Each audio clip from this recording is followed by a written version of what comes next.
اب صفحات سور نکال لیجئے۔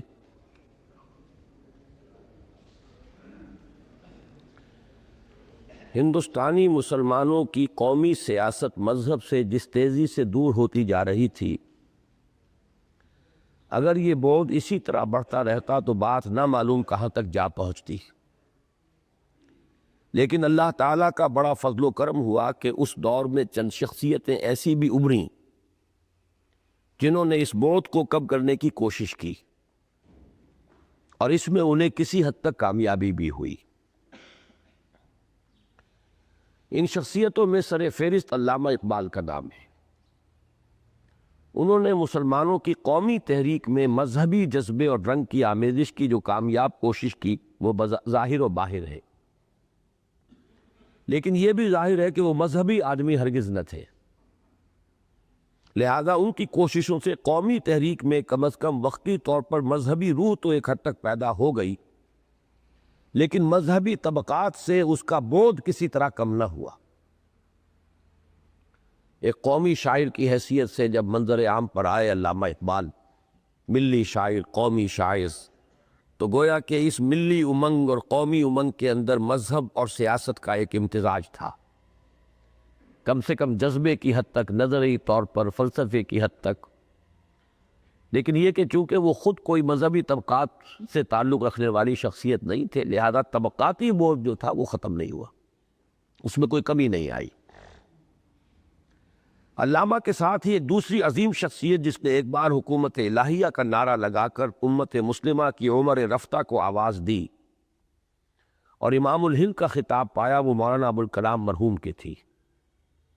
انہوں نے الحلال اور البلاغ کے ولولہ انگیز دعوت کے ذریعے ایک بار اسلامیان ہند کے دل میں پھر سے قرون اولیٰ کی یاد تازہ کر دی، لیکن وہ بھی جلد ہی، جبکہ ابھی ان کی زوردار دعوت کی صدائے بازگشت خود ان کے اپنے کانوں تک بھی نہ پہنچ پائی تھی، اس کام سے دستبردار ہو گئے۔ تاہم ان کی دعوت سے بھی وقتی طور پر ایک دینی جذبہ ہندوستان کی پوری مسلم قوم میں تازہ ہو گیا۔ یہ چونکہ ہم قومی سطح پر بات کر رہے ہیں، لہٰذا اس وقت وہ پہلو پیش نظر ہے،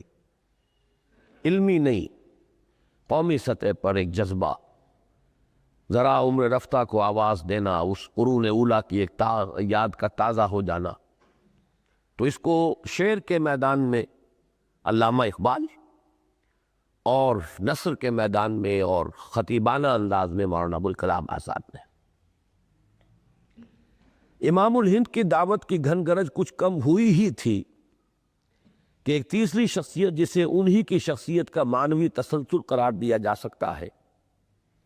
انہیں ان کی زندگی ہی میں مرحوم قرار دے کر ان کے ترک کردہ مشن کی تکمیل کے عزائم کے ساتھ سامنے آئی۔ یہ مولانا سید ابوالعلا مودودی تھے، جو اگرچہ معروف مذہبی حلقوں سے تو متعلق نہ تھے، لیکن ان کی مذہبیت بہرحال مسلم تھی۔ یعنی یہ کہ وہ کوئی دارالعلوم سے پڑھے ہوئے ہوں، وہاں کی سند ہو، کسی قدیم مذہبی خانوادے کے ساتھ ان کا کوئی رشتہ اور تعلق ہو، یہ بات نہیں تھی، اس حیثیت میں نہیں، وہ تو اپنی ذاتی حیثیت میں ابھر کر سامنے آئے۔ ویسے اس میں تھوڑا سا اضافہ کر لیجئے، وہ تصحیح بھی کہی جا سکتی ہے کہ مولانا کا تعلق بھی اگر کسی درجے میں کبھی رہا ہے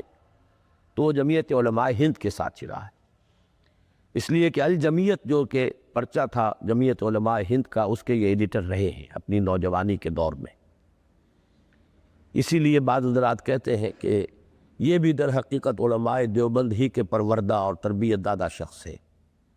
اگرچہ مولانا مودودی کی تربیت میں بہت سے عناصر کو عمل دخل ہے، اور وہ بہرحال اس بنیاد پر سامنے نہیں آئے۔ وہ الجمعیت کی ایڈیٹر کی حیثیت سے تو اس دور کی بات ہے ان کی، جبکہ وہ ابھی سرے سے نمایاں تھے ہی نہیں، معروف تھے ہی نہیں، وہ بعد میں آئے ہیں تو خود اپنی ایک ذاتی شخصیت، ایک آزاد ایک شخصیت کی حیثیت سے۔ انہوں نے ایک طرف، اب یہاں سے نوٹ کرنے کی ضرورت ہے، انہوں نے ایک طرف ان مذہبی حلقوں پر شدید تنقید کی جو ہندوستان کی اکثریت کے عزائم سے بے خبر، آزادی کی محبت اور انگریز دشمنی کے جذبے سے مغلوب ہو کر ایک ایسی راہ پر چل پڑے تھے جس کا نتیجہ ہندوستان میں ایک متحدہ قومیت کا قیام اور اس میں مسلمانوں کی قومیت کا کلی انضمام تھا۔ یعنی جمعیت علماء ہند، مولانا ابوالکلام آزاد، مولانا مدنی، ان کی جو روش تھی، ان کا جو موقف تھا، ان کا جو طریقہ کار تھا، خواہ وہ انگریز دشمنی کی بنیاد پر تھا، خواہ یہ ہے کہ آزادی کی محبت، کوئی سا جذبہ، یا جیسے پہلے ہم دیکھ چکے ہیں کہ وہ نہیں اندازہ کر سکے مسلمان قوم کے سواد اعظم کے احساسات کا، تو بہرحال نتیجہ یہ نکلا کہ وہ ایک ایسے راستے پر چل رہے تھے کہ جس کا نتیجہ نکل سکتا تھا ہندوستان میں متحدہ قومیت کا قیام، اور اس میں مسلمانوں کی قومیت کا کلی انضمام۔ ضم کرنا کہتے ہیں کسی چیز کے اندر شامل کر دینا، انضمام کوئی شے اندر کسی کے شامل ہو جائے، جز بن جائے۔ اس طرح ان کے قلم نے گویا پہلی بار مسلمانان ہند کے سواد اعظم کے دلی احساسات کی ترجمانی مدلل اور مفصل طور پر کی۔ یہ بات اپنی جگہ صحیح ہے، مسلم لیگ کے پاس کو صاحب قلم شخص تھا ہی نہیں، علامہ اقبال کے اشعار تو تھے، لیکن یہ ہے کہ کوئی صاحب قلم ہو، جس طاقت ہو اس کے قلم میں، پھر یہ کہ علامہ نے بھی براہ راست سیاسی مسائل پر شعر نہیں کہے، وہ تو اصولی باتیں انہوں نے کہی۔ علامہ کی شاعری بہرحال مولانا ظفر علی خان کی شاعری تو نہیں تھی، وہ تو ہر سیاسی مسئلے پر، مرحلے پر، واقعے پر شعر کہتے تھے اور نظمیں کہتے تھے۔ علامہ کا معاملہ یہ نہیں ہے، بلکہ شاعری میں بہت کم مسلمانان ہند کے مسائل سے کوئی اعتنا کیا ہے علامہ اقبال نے، وہ تو پوری عالمی ملت اسلامیہ کے ہدی خواہ کی حیثیت سے تھے۔ تو ہندوستان میں اگرچہ سواد اعظم جو ہے اور علی گڑھ اسکول آف تھاٹ اور یہ نئی جو قیادت ابھری مسلمانوں میں، اس کی طرف جا تو رہے تھے مسلمان، لیکن علماء کی تنقیدیں ان پر جو ہو رہی تھی اور علماء جدھر جا رہے تھے، اس کی وجہ سے ایک بے چینی سی تھی ذہنوں کے اندر۔ وہ اسباب موجود تھے کہ وہ محسوس کر رہے تھے کہ ہندو کس طریقے سے ہمیں جو ہے ختم کرنے کے درپے ہیں، اس کا احساس تھا، لیکن احساس کو زبان بھی تو چاہیے نا۔ وہ زبان کوئی نہیں تھی اس کے پاس، وہ زبان پہلی مرتبہ مولانا مودودی کے قلم نے فراہم کی۔ اس طرح ان کے قلم نے گویا پہلی بار مسلمانان ہند کے سواد اعظم کے دلی احساسات کی ترجمانی مدلل و مفصل طور پر کی، چنانچہ قوم نے ان کا پرجوش خیر مقدم کیا۔ دوسری طرف انہوں نے اپنے مخصوص کلامی انداز میں ہندوستان کے مسلمانوں کو دین کی طرف متوجہ کیا۔ یعنی ان کی ایکٹیویٹیز کے یہ دو اسپیکٹس تھے، ایک تو یہ کہ جو وقتی سیاست ہے اس پر تبصرہ کر رہے تھے، اور اس میں ابتدا میں انہوں نے نیشنلسٹ علماء جو ہے ان پر شدید تنقید کی، ان کے موقف کو غلط قرار دیا۔ اس لیے جو مسلم لیگی ذہن تھا، مسلم قوم پرستانہ ذہن، اس نے ویلکم کیا، پسند کیا کہ یہ واقعتاً یہ تو وہ جو کہتے ہیں Daniel comes to the judgement, وہ تو معلوم ہوا کہ ہمیں جو ہے جو جس چیز کی کمی تھی وہ پوری ہو گئی۔ لیکن دوسری طرف مولانا مودودی ایک داعی کی حیثیت سے بھی سامنے آئے، اور ان کی دعوت جہاں دین کی بنیادی امور کی طرف تھی، وہاں ساتھ ہی یہ جو مغربی تہذیب اور مسلمانوں کی روایات کا ٹکراؤ ہو رہا تھا، اس میں انہوں نے اسلامی تہذیب اور اس کے مختلف جو پہلو ہیں ان کو اجاگر کرنا شروع کیا، دلائل کے ساتھ ان کو پیش کرنا شروع کیا۔ تو اس سے بھی مسلمانوں کے قومی تحریک کے اندر اثر نو ایک دینی جذبے کی آمیزش ہو گئی۔ وہ بودھ جو ہوتا جا رہا تھا دینی طبقات کا اور قومی سیاست کا، اس میں بہت بڑی کمی آئی۔ دوسری طرف انہوں نے اپنے مخصوص کلامی انداز میں ہندوستان کے مسلمانوں کو دین کی طرف متوجہ کیا، اور مغرب کے ملحدانہ افکار و نظریات کا پرزور ابطال کر کے اسلام کی حقانیت اور خصوصاً اس کے ایک مکمل اور بہترین نظام حیات ہونے کو واضح کیا۔ چنانچہ ان کی کوششوں سے ایک بڑی تعداد میں مسلمان نوجوان، خصوصاً وہ جو انگریزی تعلیم یافتہ اور مغربی تہذیب و تمدن کے دلدادہ تھے، دین کی جانب راغب ہوئے، اور ایک بار پھر یہ امید بندھی کہ ہندوستان کی مسلم قومیت اور اسلام کا رشتہ اثر نو استوار اور مضبوط و محکم ہو جائے گا۔ یہ ذہن میں رکھیے پورا سلسلہ کہ پہلے تو ہم نے وہ ڈائیورجنس دکھائی ہے کہ کس وجہ سے یہ معاملات دور سے دور تر ہو رہے تھے، پھر اس میں یہ کہ جس کو کہتے ہیں بریجنگ دی گیپ، جو درمیان میں بودھ اور فصل تھا، وہ جو خلیج حائل ہو رہی تھی، اس کو برج کرنے والی تین شخصیتیں، مولانا علامہ اقبال، مولانا آزاد، اور پھر زیادہ مؤثر شخصیت اس معنی میں کہ ان کی تحریر سلیس انداز اور اس کی پھر پذیرائی وہ جس انداز میں ہوئی ہے، تو ایک مؤثر شخصیت کی حیثیت سے مولانا مودودی سامنے آئے۔ لیکن جلد ہی یہ امید منقطع ہو گئی، اور ہندوستان میں مسلمانوں کی قومی تحریک دوسرے بڑے حادثے سے دوچار ہو گئی۔ یعنی مولانا مودودی مسلمانوں کی قومی تحریک سے علیحدگی اختیار کر کے ہندوستان کی مسلمان قوم کے سواد اعظم سے کٹ گئے اور ایک دوسری راہ پر گامزن ہو گئے۔ اپنے رخ کی اس تبدیلی کی جو دو بڑی وجوہات مولانا نے بیان فرمائی وہ انہی کے الفاظ میں ہیں، سنیے۔ یہ الفاظ مولانا کے ہیں جب ان کی وہ کتاب شائع ہوئی تھی سیاسی کشمکش سوم، تو اس کا دیباچہ جو لکھا انہوں نے وہ چونکہ ایک ٹرننگ پوائنٹ تھا کہ پہلے موقف میں نیشنلسٹ علماء ہی پر جو تنقیدیں کر رہا تھا، اس کے نتیجے میں گویا کہ مسلم قومیت کے جداگانہ تشخص کی حمایت کر رہا تھا۔ اب میں ایک راستہ بدل رہا ہوں تو اس کے وجہ کیا ہے، یہ خود ان کے اپنے الفاظ میں، جب کوئی شخص خود اپنی کسی موقف کی تبدیلی کے بارے میں کوئی وضاحت کر رہا ہو تو سب سے پہلے اسی کو سمجھنا چاہیے کہ وہ کہتے کیا۔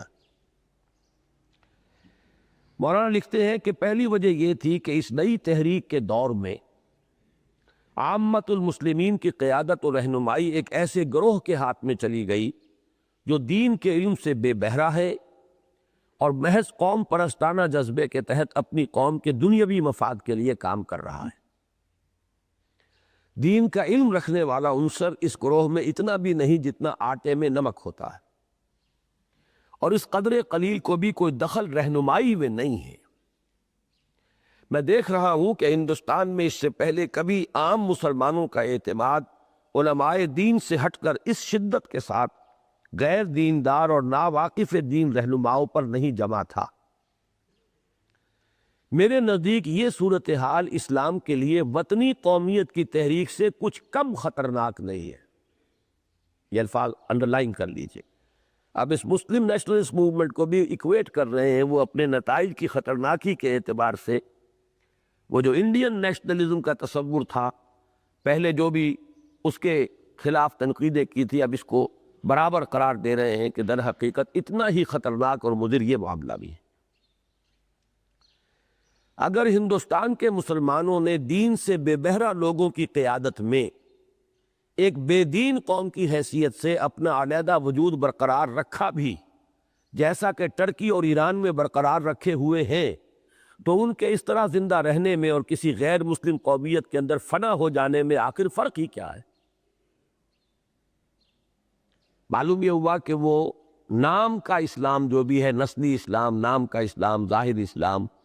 اس کی کوئی حیثیت، وقت اور اہمیت جو ہے مولانا مودودی کے ان الفاظ کے بقول نہیں۔ وہ بالکل ضمی ہو جائے تو کیا فرق پڑا اگر انہوں نے اپنے آپ کو ایک بے دین قوم کی حیثیت سے، جس کے اوپر لیبل مسلمان کا ہے، اگر رکھا بھی تو کیا ہے؟ اس کے بعد کا جملہ بڑا پیارا ہے، ادبیت کا حامل ہے۔ ہیرے نے اگر اپنی جوہریت ہی کھو دی تو پھر جوہری کو اس سے کیا دلچسپی کہ وہ کمبخت پتھر کی صورت میں باقی رہے یا منتشر ہو کر خاک میں رل مل جائے۔ یہ ہے وہ آئیڈیلزم جو میں نے کہا نا، جو مضمون ہم پڑھ چکے ہیں کہ آئیڈیلسٹک پوزیشن تو وہی صحیح ہے جو مولانا مودودی نے کہی کہ اصل مسئلہ اسلام کا ہے، مسلمان کا نہیں ہے۔ مسلمان ہے، اس میں اسلام نہیں ہے، تو کیا فرق واقع ہوا اس کے اور کافر کے اور ہندو کے درمیان؟ کیا فرق؟ لیکن یہ کہ واقعہ یہ نہیں ہے، مسلمان نام کا مسلمان بھی بہرحال لیگلی بہت فرق و تفاوت رکھتا ہے ایک غیر مسلم سے۔ تو آئیڈیلسٹک پوزیشن، ریئلسٹک پوزیشن، ایک حقیقی معاملہ، ایک قانونی معاملہ۔ تو ہوتا یہ ہے کہ ایک چیز پر جب ہماری توجہ زیادہ ہوتی ہے تو دوسری کی بالکل نگیشن کر دیتے ہیں۔ بس یہ ہے وہ جس کو میں کہتا ہوں تشدد، شدت پسندی اور جو انتہا پسندی جس کو کہا جائے، اور یہ مولانا مودودی کے مزاج کا جزو لازم تھی یہ شے۔ اور یہی چیز جو بھی کامیابیاں انہیں دنیا میں حاصل ہوئی بظاہر، لیکن وہ کامیابی تو حاصل ہوئی نہیں کہ کوئی حکومت قائم ہوتی، ریاست اسلامی آتی، بہرحال کچھ لوگ جمع ہوئے اور وہ جوش اور جذبے والے اور ایک منظم جماعت، اس میں اس ان کے مزاج کا بڑا دخل ہے کہ جو بھی اب ان کے قریب آ گیا اس نے یہ سمجھا اب مسلمان ہم ہی ہے اور صحیح کام سے رویہ، باقی سب تو ہے غلط، قطعاً کفر کے کام۔ ہیرے نے اگر اپنی جوہریت ہی کھو دی تو پھر جوہری کو اس سے کیا دلچسپی کہ وہ کمبخت پتھر کی صورت میں باقی رہے یا منتشر ہو کر خاک میں رل مل جائے۔ دوسری وجہ یہ تھی کہ میں نے اس تحریک کے اندر داعیہ دینی کے بجائے داعیہ قومی کو بہت زیادہ کار فرما دیکھا، اگرچہ ہندوستان کے مسلمانوں میں اسلام اور مسلم قوم پرستی ایک مدت سے خلط ملت ہے، یہ وہی ایشو ہے جو میں جس پر بحث کر چکے، اسلام اور مسلم قوم پرستی یہ دو چیزیں حقیقت کے اعتبار سے۔ اگرچہ ہندوستان کے مسلمانوں میں اسلام اور مسلم قوم پرستی ایک مدت سے خلط ملت ہے، لیکن قریبی دور میں اس معجون کا اسلامی جزو اتنا کم اور قوم پرستانہ جزو اتنا زیادہ بڑھ گیا ہے کہ مجھے اندیشہ ہے کہ کہیں اس میں نری قوم پرستی ہی قوم پرستی نہ رہ جائے۔ حد یہ ہے کہ ایک بڑے ممتاز لیڈر کو ایک مرتبہ اس امر کی شکایت کرتے ہوئے سنا گیا کہ بمبئی اور کلکتے کے دولت مند مسلمان اینگلو انڈین فاحشات کے ہاں جاتے ہیں، حالانکہ مسلمان طوائف ان کی سرپرستی کی زیادہ مستحق ہیں۔ اس حد کمال کو پہنچ جانے کے بعد اس مسلم قوم پرستی کے ساتھ مزید رواداری برتنا میرے نزدیک گناہ عظیم۔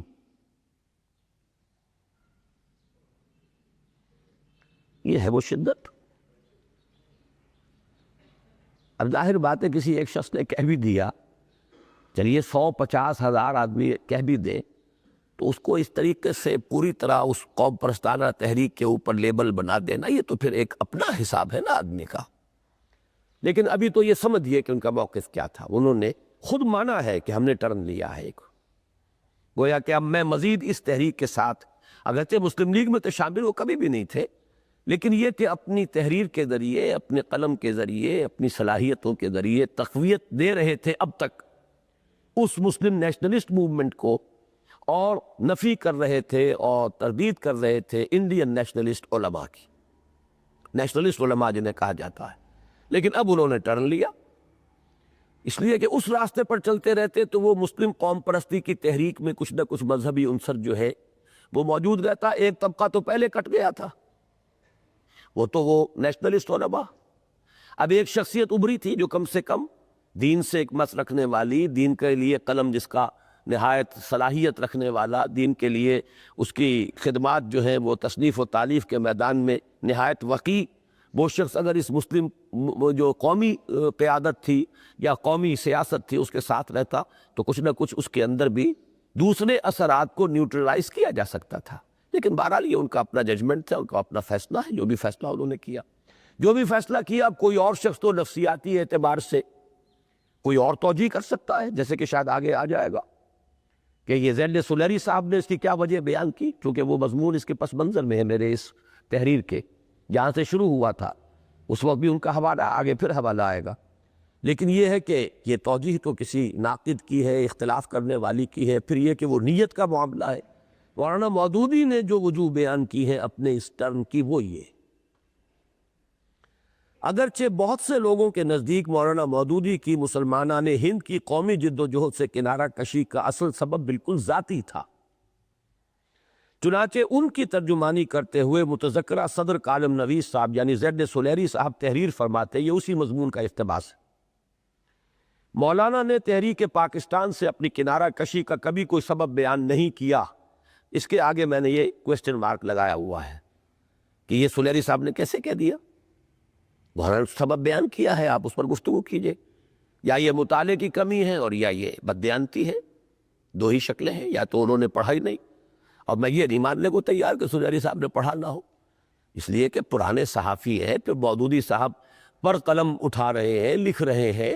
تو کیسے ممکن ہے کہ سیاسی کشمکش ہو انہوں نے پڑھی نہ ہو؟ پاکستان کی تحریک سے یا مسلم نیشنلسٹ موومنٹ سے کنارہ کشی کا جو سبب تھا جو مولانا نے بیان کیا اس قدر واضح الفاظ میں وہ سامنے نہ آیا ہو۔ لیکن بہرحال واللہ عالم، یا تو یہ کہ وہ مطالعے کی کمی ہے، معلومات کی کمی ہے، یا پھر بددیانتی ہے،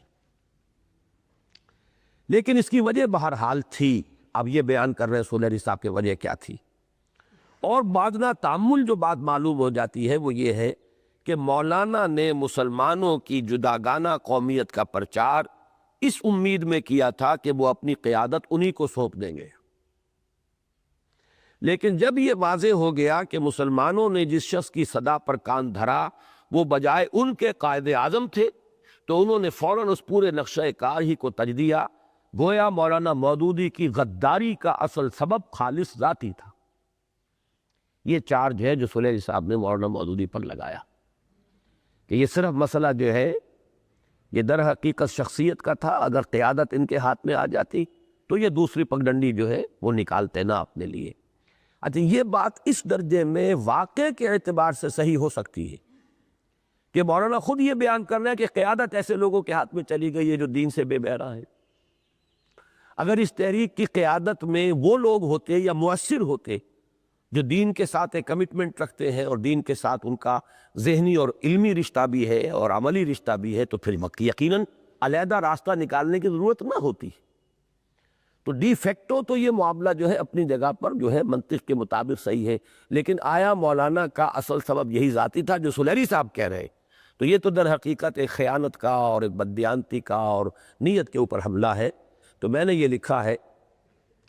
لیکن اس وقت ہم اس بحث میں الجھنے کو سعی لا حاصل سمجھتے ہیں،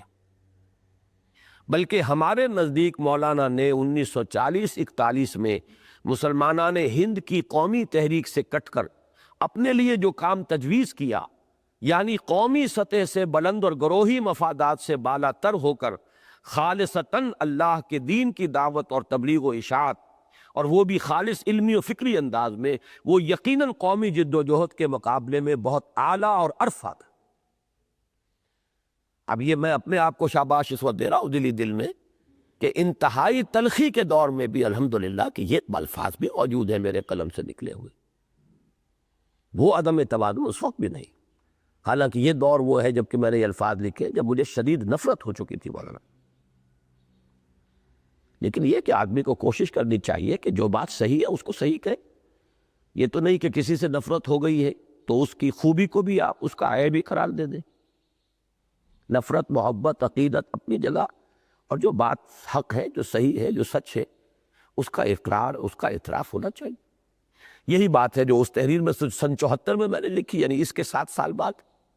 جو ہم پڑھ چکے ہیں امت مسلمہ کا عروج زوال، وہ جو 8 نکات میں نے مولانا مودودی کا اصولی موقف بیان کیا، میں سمجھتا ہوں کہ اس میں اس اعتبار سے شدت تو تھی، انتہا پسندی تھی کہ پہلے انہوں نے مسلم انڈین نیشنلزم کو بالکل کفر کے قریب جا پہنچایا، اور پھر یہ مسلم نیشنلزم کو یہ شدت انتہا پسندی کی بات، لیکن یہ کہ اصولی اعتبار سے بات بالکل صحیح تھی، اور اسلام کا ہائیسٹ آئیڈیولوجیکل یا آئیڈیلسٹک موقف بھی ہے وہ وہی ہے جو انہوں نے پیش کیا۔ البتہ یہ ہے کہ جو فیکٹس آن دی گراؤنڈز تھے، حالات تھے، ان سے صرف نظر کیا انہوں نے اس وقت۔ پھر نوٹ کر لیجئے کہ لیکن اس وقت ہم اس بحث میں الجھنے کو صحیح لا حاصل سمجھتے، یعنی یہ بحث کہ کیوں مولانا نے پٹلی بدلی، کیا اسی وجہ سے بدلی جو انہوں نے بیان کی یا کوئی اور سبب تھا، آیا یہ نیت کا کوئی فطور تھا، واللہ عالم۔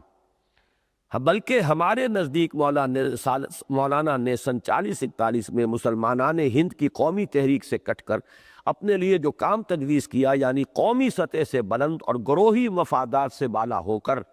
خالصتاً اللہ کے دین کی دعوت اور تبلیغ و اشاعت، اور وہ بھی خالص علمی اور فکری انداز میں، وہ یقیناً قومی جد و جہد کے مقابلے میں بہت اعلیٰ و عرفہ تھا۔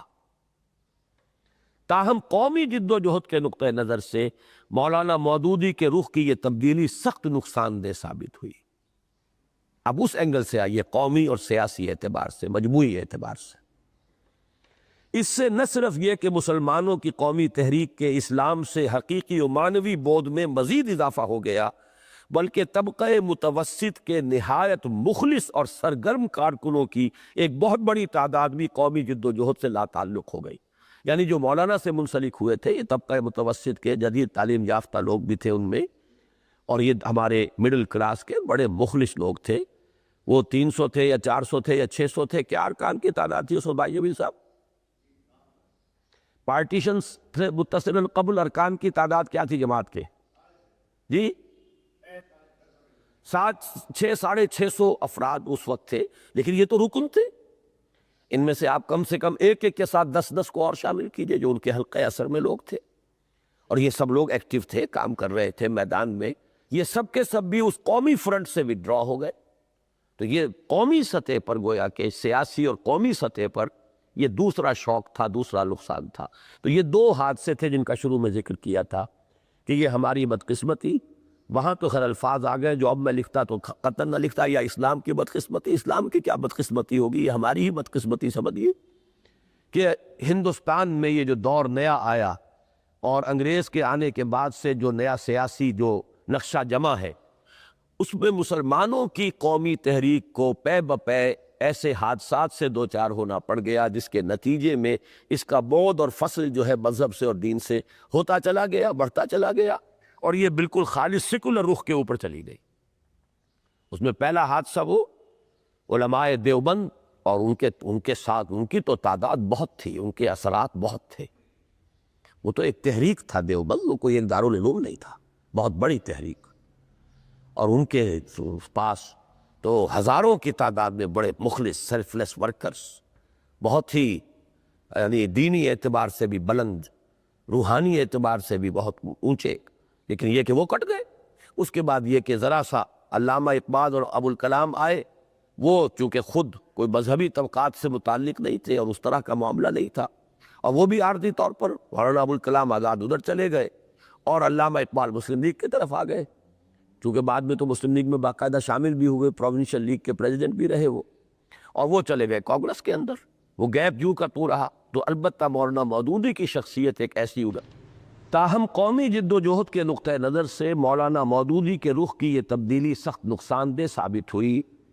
اس سے نہ صرف یہ کہ مسلمانوں کی قومی تحریک کے اسلام سے حقیقی و معنوی بعد میں مزید اضافہ ہو گیا، بلکہ طبقہ متوسط کے نہایت مخلص اور سرگرم کارکنوں کی ایک بہت بڑی تعداد بھی قومی جد و جہد سے لا تعلق ہو گئی۔ 1941 سے 1947 تک کا عرصہ ہندوستانی سیاست میں حالات و واقعات کی انتہائی تیز رفتاری کا دور ہے۔ دوسری جنگ عالمگیر کے بعد ایک طرف خود انگریزوں نے یہ محسوس کر لیا کہ اب وہ زیادہ دیر تک ہندوستان پر اپنا تسلط برقرار نہ رکھ سکیں گے، دوسری طرف انڈین نیشنل کانگریس کے جھنڈے تلے ہندوؤں اور نیشنلسٹ مسلمانوں نے جد و جہد آزادی کو تیز تر کر دیا، اور تیسری طرف مسلمانان ہند کا سواد اعظم مسلم لیگ کے جھنڈے تلے حصول پاکستان کی جد و جہد میں مشغول ہو گیا۔ اس جد و جہد کے آخری زمانے میں، یہ بہت اہم تجزیہ ہے، نوٹ کیجئے اس کو، اس جد و جہد کے آخری زمانے میں جبکہ مسلم لیگ کو اس بات کی ضرورت محسوس ہوئی کہ وہ اپنی اس حیثیت کو بالکل واضح اور مبرہن کر دے کہ وہ اسلامیان ہند کی واحد نمائندہ جماعت ہے اور پوری مسلمان قوم یکسوئی کے ساتھ اس کے جھنڈے تلے جمع ہے، تو اس کے لیے اس کے سوا کوئی اور چارہ کار نہ تھا کہ وہ مسلمانان ہند کے دینی جذبات کو اپیل کرتی اور اسلام سے ان کی جذباتی محبت اور دلی تعلق کو کام میں لاتی۔ اب دیکھیے، یہ بالکل اسی طرح کی بات ہے کہ پی این اے پاکستان نیشنل الائنس ایک قومی تحریک تھی، سیاسی تحریک تھی، لیکن جب آیا مقابلے کا وقت تو پھر اس کو نظام مصطفیٰ کا عنوان دینا پڑا، تحریک نظام مصطفیٰ۔ اس کے بغیر تو مسلمان ہتھیلی پر سر رکھ کر اور جان رکھ کر میدان میں نہیں آ سکتا۔ یہی بالکل معاملہ ہے کہ مسلم لیگ کی پولیٹیکل حیثیت کچھ نہیں بنتی تھی جب تک کہ وہ یہ اپنا مقام اور مرتبہ نہ منوا لے انگریز سے کہ مسلمانوں کو ہم ریپرزینٹ کر سیں۔ یہی کشمکش تھی۔ کانگریس کہتی تھی کہ ہم مسلمانوں کے بھی نمائندہ ہیں، ہندوؤں کے بھی نمائندہ ہیں، ہماری تو قومی جماعت ہے، مسلمان بھی ہیں، اس میں ہندو بھی ہیں۔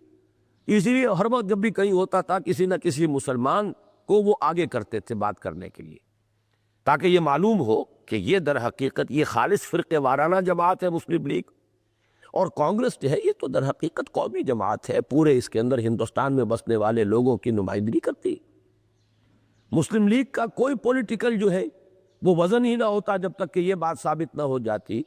کہ ہندوستان کے مسلمانوں کی ایکسکلوسیو ریپرزنٹیشن جو ہے وہ صرف مسلم لیگ، لہذا اس کے لیے اب اسے مذہبی جذبات کو بروئے کار لانا پڑا، اور وہ نعرے لگے۔ اس جد و جہد کے آخری زمانے میں جبکہ مسلم لیگ کو اس بات کی ضرورت محسوس ہوئی کہ وہ اپنی اس حیثیت کو بالکل واضح اور مبرہن کر دے کہ وہ اسلامیان ہند کی واحد نمائندہ جماعت ہے اور پوری مسلمان قوم یکسوئی کے ساتھ اس کے جھنڈے تلے جمع ہے، تو اس کے لیے اس کے سوا کوئی اور چارہ کار نہ تھا کہ وہ مسلمانان ہند کے دینی جذبات کو اپیل کرتی اور اسلام سے ان کی محبت اور دلی تعلق کو کام میں لاتی۔ چنانچہ یہی وہ زمانہ ہے جس میں پورا ہندوستان، پاکستان کا مطلب کیا، لا الہ الا اللہ کے نعروں سے گونج اٹھا، اور اسلامی حکومت، اسلام کے اصول مساوات و اخوت، اسلام کا نظام عدل اجتماعی، اسلامی تہذیب و تمدن، اسلامی قانون و دستور کی اصطلاحات کا استعمال مسلم لیگ کے رہنماؤں کی تقریروں میں عام ہو گیا۔ یہ اس دور کی کوٹیشنز ہیں قائد اعظم کی، اور کہ جو اس سلسلے میں پوچھا گیا کہ پاکستان کا دستور کیا ہوگا، جواب دیا پاکستان کا دستور 1400 برس پہلے سے طے ہے، ہمارا دستور قرآن ہے۔ یہ سارے معاملات جو ہے اس میں جو بہت زوردار تقاریر بھی ہیں، وہ جملہ جسے میں بار بار دہراتا ہوں کہ ہم پاکستان اس لیے حاصل کرنا چاہتے ہیں کہ عہد حاضر میں اسلام کے اصول حریت و اخوت و مساوات کا ایک نمونہ دنیا کے سامنے پیش کریں۔ یہ اس دور کے یہ بیانات ہیں۔ گویا اس دور میں تحریک مسلم لیگ، نوٹ کیجئے، انڈر لائن کیجئے اس جملے کو، اس دور میں تحریک مسلم لیگ مسلمانوں کے صرف قومی مفادات کی محافظ نہیں، بلکہ دین کے ساتھ ان کی محبت اور اسلام کے ساتھ ان کے قلبی تعلق کا مظہر بھی بن گئی۔ جو بھی دلی تعلق تھا، جذباتی تعلق تھا، عملی تعلق تو کم تھا، جذباتی تعلق تو تھا نا، اب اس کا مظہر بھی مسلم لیگ ہے، قومی مفادات کا مظہر بھی مسلم لیگ ہے۔ ہندو کے مقابلے میں معاشی اور سماجی تحفظ کا اس کے لیے تو مسلم لیگ اٹھی ہے، لیکن یہ کہ اس نے اپنے آپ کو مسلمانوں کے مذہبی جذبات کا بھی کسٹوڈین بنا لیا۔ اس کی بالکل ایسے مثال ہے جیسے ضیاء الحق صاحب صرف سی ایم ایل اے نہیں تھے بلکہ اسلام کے بھی وہی سرپرست تھے، لہذا ان کی دوہری حیثیت ہو گئی۔ تو ایوب خان صاحب کو تو 2-3 سال کے اندر اندر ہی مارشل لاء کو رخصت کرنا پڑا، اور یہ 8 برس تک لے گئے مارشل لاء، اس لیے کہ انہوں نے وہ اسلام کی جو ہے سرپرستی وہ بھی اپنے پاس رکھ لی۔ تو ان کے لیے تو ظاہر بات ہے کہ استحکام اور دوام جو ہے وہ زیادہ تھا۔ چنانچہ پوری قوم مجتمع ہو کر اس کے جھنڈے تلے جمع ہو گئی، اور خود مذہبی طبقات میں سے بھی کچھ لوگ اس کی امداد کے لیے نکل آئے، یعنی بریلوی مکتبہ فکر کے علماء و مشائخ کی اکثریت، اور دیوبندی حلقہ دیوبند سے مولانا شبیر احمد عثمانی اور ان کے رفقائے کار، اور مولانا اشرف علی تھانوی کے بعض دوسرے متمثلین، مولانا ظفر احمد عثمانی، مولانا شبیر احمد عثمانی، مولانا راغب احسن، اب یہ مجھے معلوم نہیں کہ وہ بھی ان کے دیوبند کے فارغ التحصیل تھے یا نہیں، وغیرہ وغیرہ، یہ حضرات ہیں۔ یہ اس وقت چونکہ اب تحریک مسلم لیگ کا یہ دور جو ہے، اس میں وہ مذہبی جذبے کی بھی کسٹوڈین بن گئی تھی۔ تاہم واضح رہنا چاہیے کہ یہ تحریک مسلم لیگ کا وہ دور تھا جس میں کسی تحریک کے واقعی نظریات اور حقیقی افکار کے بجائے خوش آئند جذبات اور نیک خواہشات کی عملداری ہوتی ہے۔ اسی کے لیے لفظ رومانویت ہے، رومانٹسزم۔ تحریک کا ایک دور وہ ہوا کرتا ہے جس پر کہ اس کی اصل تعمیر ہوتی ہے۔ ایک یہ اوپر وقتی طور پر جو رنگ بھر دیا جاتا ہے اس میں، تو وہ پائیدار نہیں ہوتا، وہ مستحکم نہیں ہوتا، بلکہ یہ کہ وہ ایک رومانوی دور ہوتا ہے اس تحریک کا۔ تو یہ ریلیجس رومانٹسزم کا دور تھا مسلم لیگ کی تحریک کا۔ اور اس دور کی کہی سنی باتوں پر کسی مستحکم تعمیر کا خیال باندھنا ایک بچگانہ خواہش سے زیادہ کچھ نہیں ہوتی۔ خود مولانا مودودی اس دور میں قومی زندگی کے مجدھار سے دور بیٹھے عمرانیات کے ان اٹل اصولوں کا درس دیتے رہے۔ دیکھیے یہاں بھی میں کہہ رہا ہوں عمرانیات کے اٹل اصول، بات بالکل صحیح کہہ رہے تھے۔ حکومت خواہ کسی نوعیت کی ہو، چونکہ مسلم لیگ کہہ رہی تھی کہ ہم پاکستان جو لینا چاہتے ہیں اسلام کے لیے اسلامی حکومت قائم کریں گے، اسلام کا نظام لائیں گے۔ حکومت خواہ کسی نوعیت کی ہو، مصنوعی طریقے سے نہیں بنا کرتی، وہ کوئی ایسی چیز نہیں ہے کہ کہیں وہ بن کر تیار ہو اور پھر ادھر سے لا کر اس کو کسی جگہ جما دیا جائے۔ اس کی پیدائش تو ایک سوسائٹی کے اخلاقی، نفسیاتی، تمدنی اور تاریخی اسباب کے تعامل سے طبعی طور پر ہوتی ہے۔ اس کے کچھ ابتدائی لوازم، کچھ اجتماعی محرکات، کچھ فطری مقتضیات ہوتے ہیں جن کے فراہم ہونے اور زور کرنے سے یہ وجود میں آتی ہے۔ مثلا مارکسسٹ حکومت ہے، وہ آپ کسی اور ملک میں بنا کر اسے لا کر کسی دوسرے ملک کے اندر تو نہیں کھڑا کر سکتے۔ وہ تعزیہ تو نہیں ہے کہ بنے کہیں اور لا کے رکھ دیا جائے چوک میں۔ اس کے لیے تو یہ کہ اسی ملک میں تحریک اٹھے، اسی کے سارے نظام کے مطابق فکر بدلے لوگوں کے، جماعت ہو، تحریک ہو، انقلاب ہو، تب ہوگا۔ اس خام خیالی، نیچے نوٹ میں ہے، یعنی یہ امید کہ پاکستان ایک اسلامک سٹیٹ ہوگا، مولانا مودودی نے چونکہ لمبی تحریر میں سے اقتباس، اس خام خیالی، تو اس خام خیالی سے مراد کیا ہے اس تحریر کے کانٹیکسٹ میں، وہ یہ ہے اس خام خیالی کی تمام تر وجہ یہ ہے کہ بعض سیاسی اور تاریخی اسباب سے کسی ایسی چیز کی خواہش تو پیدا ہو گئی ہے جس کا نام اسلامی حکومت ہو، مگر خالص علمی طریقے پر نہ تو یہ سمجھنے کی کوشش کی گئی ہے کہ اس حکومت کی نوعیت کیا ہے، اور نہ یہ جاننے کی کوشش کی گئی ہے کہ وہ کیوں کر قائم ہوا کرتی ہے۔ بعض لوگ یہ خیال کرتے ہیں کہ ایک دفعہ غیر اسلامی طرز ہی کا صحیح مسلمانوں کا قومی اسٹیٹ قائم تو ہو جائے، پھر رفتہ رفتہ تعلیم و تربیت اور اخلاقی اصلاح کے ذریعے سے اس کو اسلامک اسٹیٹ میں تبدیل کیا جا سکتا ہے۔ مگر میں نے تاریخ، سیاسیات اور اجتماعیات کا جو تھوڑا بہت مطالعہ کیا ہے، اس کی بنا پر میں اس کو ناممکن سمجھتا ہوں۔ یہ بھی انتہا پسندی ہے شدید۔ ایک خالص کافرانہ اور غیر مسلم، قانوناً بھی غیر مسلم ہے، اس معاشرے میں اگر اسلامی حکومت قائم کرنے کے لیے جد و جہد ہو سکتی ہے، تو ایک مسلمان ملک میں جہاں لوگ کم سے کم نام کے اور جذباتی اعتبار سے تو مسلمان ہیں، وہاں کیوں نہیں ہو سکتی؟ یہ وہی انتہا پسندی ہے، وہی شدت ہے۔ میں اس کو ناممکن سمجھتا ہوں۔ اگر یہ ناممکن تھا تو پاکستان بننے کے بعد تو انہیں پھر بیٹھ جانا چاہیے تھا، یا ہندوستان ہی میں رہتے، یہاں آتے ہی نہ، یا یہاں آ کر ناممکن کام کو کرنے کے لیے تو آدمی میدان میں نہیں آتا۔ قومی ریاست تو وجود میں آئی تحریک مسلم لیگ کے نتیجے میں۔ اب یہاں پر آپ دور کیسے لگا رہے ہیں اسلامی نظام کا؟ اگر یہ ناممکنات میں سے ہے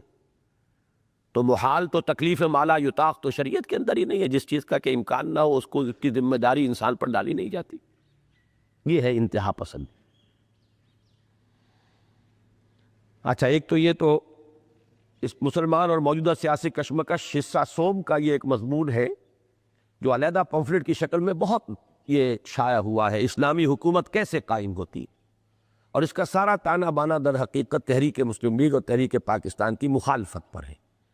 باتیں جو کہی گئی ہیں اصولی طور پر بہت حد تک صحیح ہیں، لیکن جہاں ان کو اپلائی کیا جا رہا ہے اس میں در حقیقت وہ انتہا پسندی اور شدت جذبات کا ایک مظہر بن گئی ہے۔ اور پھر جو قومی تحریک زور پکڑتی اور پوری مسلمان قوم کو اپنے دامن میں سمیٹتی چلی گئی، ان کی تنقیدیں بھی تلخ تر ہوتی چلی گئی، یہاں تک کہ ان میں نفرت و حقارت کی آمیزش بھی ہو گئی۔ چنانچہ اپریل 1947 میں ٹونک میں انہوں نے دو ٹوک الفاظ میں یہ فرما دیا، یہ ٹونک کے ساتھ دو ٹوک کا لفظ بڑا اچھا آیا ہے،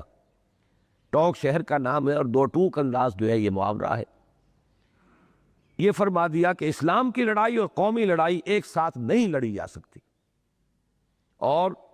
یہ لوگ ہندوستان کے ایک ذرا سے کونے میں پاکستان بنانے کو اپنا انتہائی مقصد بنائے ہوئے ہیں، لیکن اگر یہ فی الواقع خلوص قلب سے اسلام کی نمائندگی کے لیے کھڑے ہو جائیں تو سارا ہندوستان پاکستان بن سکتا ہے۔ یہ روداد جماعت اسلامی سے سارے ہندوستان کا پاکستان بننا تو تقدیر الہی میں نہ تھا، لیکن حقیقت یہ ہے کہ یہ بھی اللہ تعالیٰ کے خصوصی فضل و کرم ہی سے ہوا کہ اگست 1947 میں پاکستان جیسا کچھ بھی ہے عالم وجود میں آ گیا۔ واقعہ یہ ہے کہ پاکستان کا قیام عمرانیات اور سیاسیات کے تعلیموں کے لیے ایک معجزے سے کسی طرح کم نہیں ہے۔ اس پر میرا پورا چیپٹر ہے استحکام پاکستان میں نے سارے حقائق و واقعات کے حوالے سے ثابت کیا ہے کہ کسی بھی اصول کے مطابق پاکستان کا قائم ہو جانا، جو بھی جنرل پرنسپلز ہیں اس کے اعتبار سے قطعاً اس کی کوئی توجیح ممکن نہیں، سوائے اس کے کہ خصوصی مشیت خداوندی کا دور۔ ہندوستان کے مسلمانوں کی قومی تحریک میں ابھی ہرگز اتنی قوت اور بلبوتا نہ تھا کہ وہ انڈین نیشنل کانگریس کی صورت میں ہندو امپیریلزم کے چنگھاڑتے ہوئے عفریت کی خواہشات کے علی الرغم اپنے مقصد میں کامیاب ہو جاتے۔ قائد اعظم کے اپنے الفاظ ہیں کہ میری جیب میں تو کھوٹے سکے ہیں۔ ان کے ساتھی جو تھے جن کے بارے میں یہ الفاظ کہہ رہے ہیں، یہی وجہ ہے کہ انہیں مان لینا پڑا پھر کیبنٹ مشن پلان کو۔ طاقت ہوتی تو اڑ جاتے اسی وقت کہ نہیں، ہمیں تو علیحدہ ملک چاہیے۔ معلوم تھا طاقت نہیں ہے، اور انگریز تلا ہوا ہے، اب وہ جانے پر طے کر چکا ہے کہ جانا ہے یہاں سے، لہذا اس وقت اگر زیادہ اڑے تو ہو سکتا ہے absolutely unilateral transfer of power کر کے ہندوؤں کو یعنی کانگریس کو وہ چلتا بنے۔ تو اب اگر ساری جاتی دیکھیے تو آدھی دیجیے بانٹ، تو پاکستان کا بالکل ہی سرے سے کوئی تصور ہی نہ رہے، تو اس سے یہ ہے کہ کم اس کیبنٹ مشن پلان میں ایک ہیولا تو تھا کہ 3 زون تھے، اور یہ بات تسلیم کی گئی تھی کہ 10 سال کے بعد ان میں سے جو چاہے علیحدہ ہو جائے۔ تو ہندوستان کے مسلمانوں کی قومی تحریک میں ابھی ہرگز اتنی قوت اور بلبوتا نہ تھا کہ وہ انڈین نیشنل کانگریس کی صورت میں ہندو امپیریلزم کے چنگھاڑتے ہوئے عفریت کی خواہشات کے علی رغم اپنے مقصد میں کامیاب ہوتے۔ کچھ لوگ اس میں انگریزوں کی سیاست کا دخل گردانتے ہیں، جیسے ہمارے ہاں ولی خان صاحب ہے، وہ ہر 6 مہینے جاتے ہیں انگلستان اور وہاں سے کوئی نئے خطوط نکال کے لے آتے ہیں انڈیا آفس لائبریری سے۔ لیکن کبھی ابتدائی دور میں چاہے تحریک مسلم لیگ پر کسی انگریز گورنر جنرل یا وائس رائے کی نظر کرم رہی ہو، یہ بات بالکل ظاہر و باہر ہے کہ آزادی ہند سے متصلاً قبل اور خصوصاً برطانیہ میں لیبر پارٹی کے برسر اقتدار آ جانے کے بعد انگریزی حکومت کا رویہ مسلم لیگ کے ساتھ واضح طور پر معاندانہ رہا، اور ہندوستان کے آخری انگریز وائس رائے لارڈ ماؤنٹ بیٹن کے بارے میں تو سب کو یہ معلوم ہے کہ وہ کانگریس کے اعلانیہ طرفدار اور مسلم لیگ کے سخت مخالف تھے۔ بنا بری اگر یہ کہا جائے کہ پاکستان کا قیام اللہ تعالیٰ کی ایک ایسی مشیت تھی جو ہندو اور انگریزوں کی متفقہ مخالفت کے علی رغم پوری ہوئی، تو اس میں ہرگز کوئی مبالغہ نہیں۔ تفصیلی مباحث اسی پر آپ کو معلوم ہے استحکام پاکستان میں۔ اب آخری جملہ اس کا ہے، ہم نے اسلامیان ہند کی تقریباً 100 سالہ تاریخ کے ان چند اہم نقوش کو صفحہ کرتاس پر اس لیے منتقل کیا ہے کہ تحریک پاکستان کا صحیح پس منظر نگاہوں کے سامنے آ جائے اور صورت واقعہ جیسی کچھ کے فی الحقیقت ہے ظاہر ہو جائے، اس لیے کہ صحیح طرز عمل اور درست سمت میں اقدام کا تمام تر انحصار اسی پر ہے۔ ماضی کے بارے میں رائے صحیح ہو، متوازن ہو، مطابق واقعہ ہو، حقائق پر مبنی ہو، تبھی آپ آئندہ جو قدم اٹھائیں گے وہ صحیح ہوگا۔ پیچھے ہی اگر آپ کی سوچ میں جو ہے وہ کجی ہے تو پھر آگے بھی کجی چلے گی۔ نیک خواہشات کی عملداری بسا اوقات انسان کے نقطہ نظر کو غلط کر کے رکھ دیتی ہے۔ نیک خواہشات، یہاں پہ وہ انگریزی کا لفظ جو ہے وہ صحیح تعبیر کرے گا وشفل تھنکنگ۔ وشفل تھنکنگ اسے کہتے ہیں کہ ایک چیز آپ کی آرزو ہے، چاہتے ہیں کہ ایسا ہو، اور آپ گویا کہ اپنے اوپر یہ کیفیت طاری کر لیتے ہیں کہ ایسا ہے۔ ایسا ہو اور بات ہے، ہونا چاہیے اور بات ہے یا نہیں یہ دوسری بات ہے۔ تو وشفل تھنکنگ یہ ہے کہ جب کہ انسان کے اوپر کسی آرزو یا تمنا یا خواہش کا اتنا غلبہ ہو جائے کہ اس کی آنکھوں پر ایک اینک لگ جائے، اسے نظر بھی آنے لگا کہ ہاں ہے، یہی ہے، یہ وشفل تھنکنگ ہے۔ تو نیک خواہشات کی عملداری بسا اوقات انسان کے نقطہ نظر کو غلط کر کے رکھ دیتی ہے، اور میدان سیاست میں اترنے کے بعد بارہا ایسا ہوا کہ ایک غلط موقف جو ابتدا میں محض حکمت عملی کے تحت اختیار کیا جاتا ہے، یہ حکمت عملی کا فلسفہ اسی زمانے میں مولانا مودودی نے پیش کیا تھا۔ نقض غزل پر مشتمل جو شمارہ آ رہا ہے میثاق کا جنوری سن 90 کا، اس میں یہ ساری چیزیں آپ کے سامنے آئے گی۔ حکمت عملی کے تحت جو ہے وہ موقف اختیار کیا کہ پاکستان جو ہے وہ اسلام کے لیے قائم کیا گیا ہے، اور پاکستان میں بسنے والے مسلمانوں میں 1000 میں سے 990 مسلمان جو ہے وہ اسلام کو چاہتے ہیں اور اسلام ہی کے یہاں پر وہ خواہش مند ہیں۔ اب یہ چیزیں جو ہے یہ حقائق والی باتیں نہیں ہیں، یہ تو آپ کی وشفل تھنکنگ ہے۔ آپ چاہتے ہیں کہ یہاں 990 فی 1000 اسلام کے شہدائی بن جائے، ہے کہاں وہ؟ ان کی عملی زندگی دیکھیے، ان کی ویلیوز دیکھیے، ان کا رہن سہن دیکھیے، ان کی سوچ دیکھیے، ان کی اقدار دیکھیے۔ تو یہ وشفل تھنکنگ، یہ حکمت عملی کے طور پر، دلیل کے طور پر یہ حکومت کے خلاف یہ دلیل لائی گئی کہ یہاں اسلام لاؤ، اس لیے کہ یہاں کے لوگ جو ہیں وہ چاہتے ہیں اسلام۔ اب ہوتے ہوتے واقعتاً یہ خیالات ایسے بیٹھے کہ معلوم ہوا کہ شاید حقیقت ہی یہ ہے، حقیقت تو یہ نہیں ہے۔ میدان سیاست میں اترنے کے بعد بارہا ایسا ہوا کہ ایک غلط موقف جو ابتدا میں محض حکمت عملی کے تحت اختیار کیا جاتا ہے، بعد میں جماعتوں اور تحریکوں کے اپنے نقطہ نظر میں مستقل طور پر ایسی کجی پیدا کرنے کا سبب بن جاتا ہے جو پھر اس کے گلے کا ہار بن جاتی ہے اور کسی طور سے پیچھا نہیں چھوڑتی۔ نتیجتاً بالکل مخالف سمت میں سفر کے باوجود یہ توقع برقرار رکھی جاتی ہے کہ اس موڑ سے آگے منزل ہے، مایوس نہ ہو در رات آ جا۔ ہمارے اس مطالعے میں ایک تو ذکر آیا تھا ثاقب زیروی قادیانی، لیکن یہ کہ شاعر تو وہ اچھا تھا، اب تو پتہ نہیں کہ فوت ہو چکا ہے یا زندہ ہے، مجھے نہیں معلوم. تو اس کی وہ نظم بھی مجھے بہت پسند تھی، وہ زمانہ طالب علمی کی وہ نظم ہے، وہ شراب کا جام پیش ہونے پر، بڑی اچھی نظم تھی. یہ میری عزت پہ آئیں گے تو مجھ سے منہ کی کھائیں گے. آخری جو اس کے بند تھے بہت ہی پیارے تھے. نیا جہاں بساؤں گا، نئی زمیں بساؤں گا، نیا جہاں بناؤں گا، جہاں ملک بھی گیت گائیں، جہاں فلک بھی سر جھکائیں، جہاں ملے گی ہر گھڑی حجاز کی کھچی ہوئی. یہاں ختم ہوئی تھی نظم یہ کہ مجھے تو ایک نئی دنیا بنانی ہے، نیا نظام بنانا ہے. یہ شراب ناب جو ہے اس کو اٹھاؤ میرے سامنے سے، اٹھا شراب ناب اٹھا، یہ چنگ اور رباب اٹھا، ہے ان کی لے میں دہریت، ہے ان میں جذب شیطنت. یہ میری عزت پہ آئیں گے تو مجھ سے منہ کی کھائیں گے. اور پھر یہ آخری بند، نیا جہاں بناؤں گا، نئی زمیں بساؤں گا، جہاں ملک بھی گیت گائیں، جہاں فلک بھی سر جھکائیں، جہاں ملے گی ہر گھڑی حجاز کی کھچی ہوئی. ہمیں تو وہ شراب چاہیے جو ساقی حجاز نے دی تھی. ایک یہ نظم تھی اس کی 1953 کی جو موومنٹ تھی، ختم نبوت کی تحریک، اینٹی قادیانی موومنٹ کے نام سے جو مشہور ہے.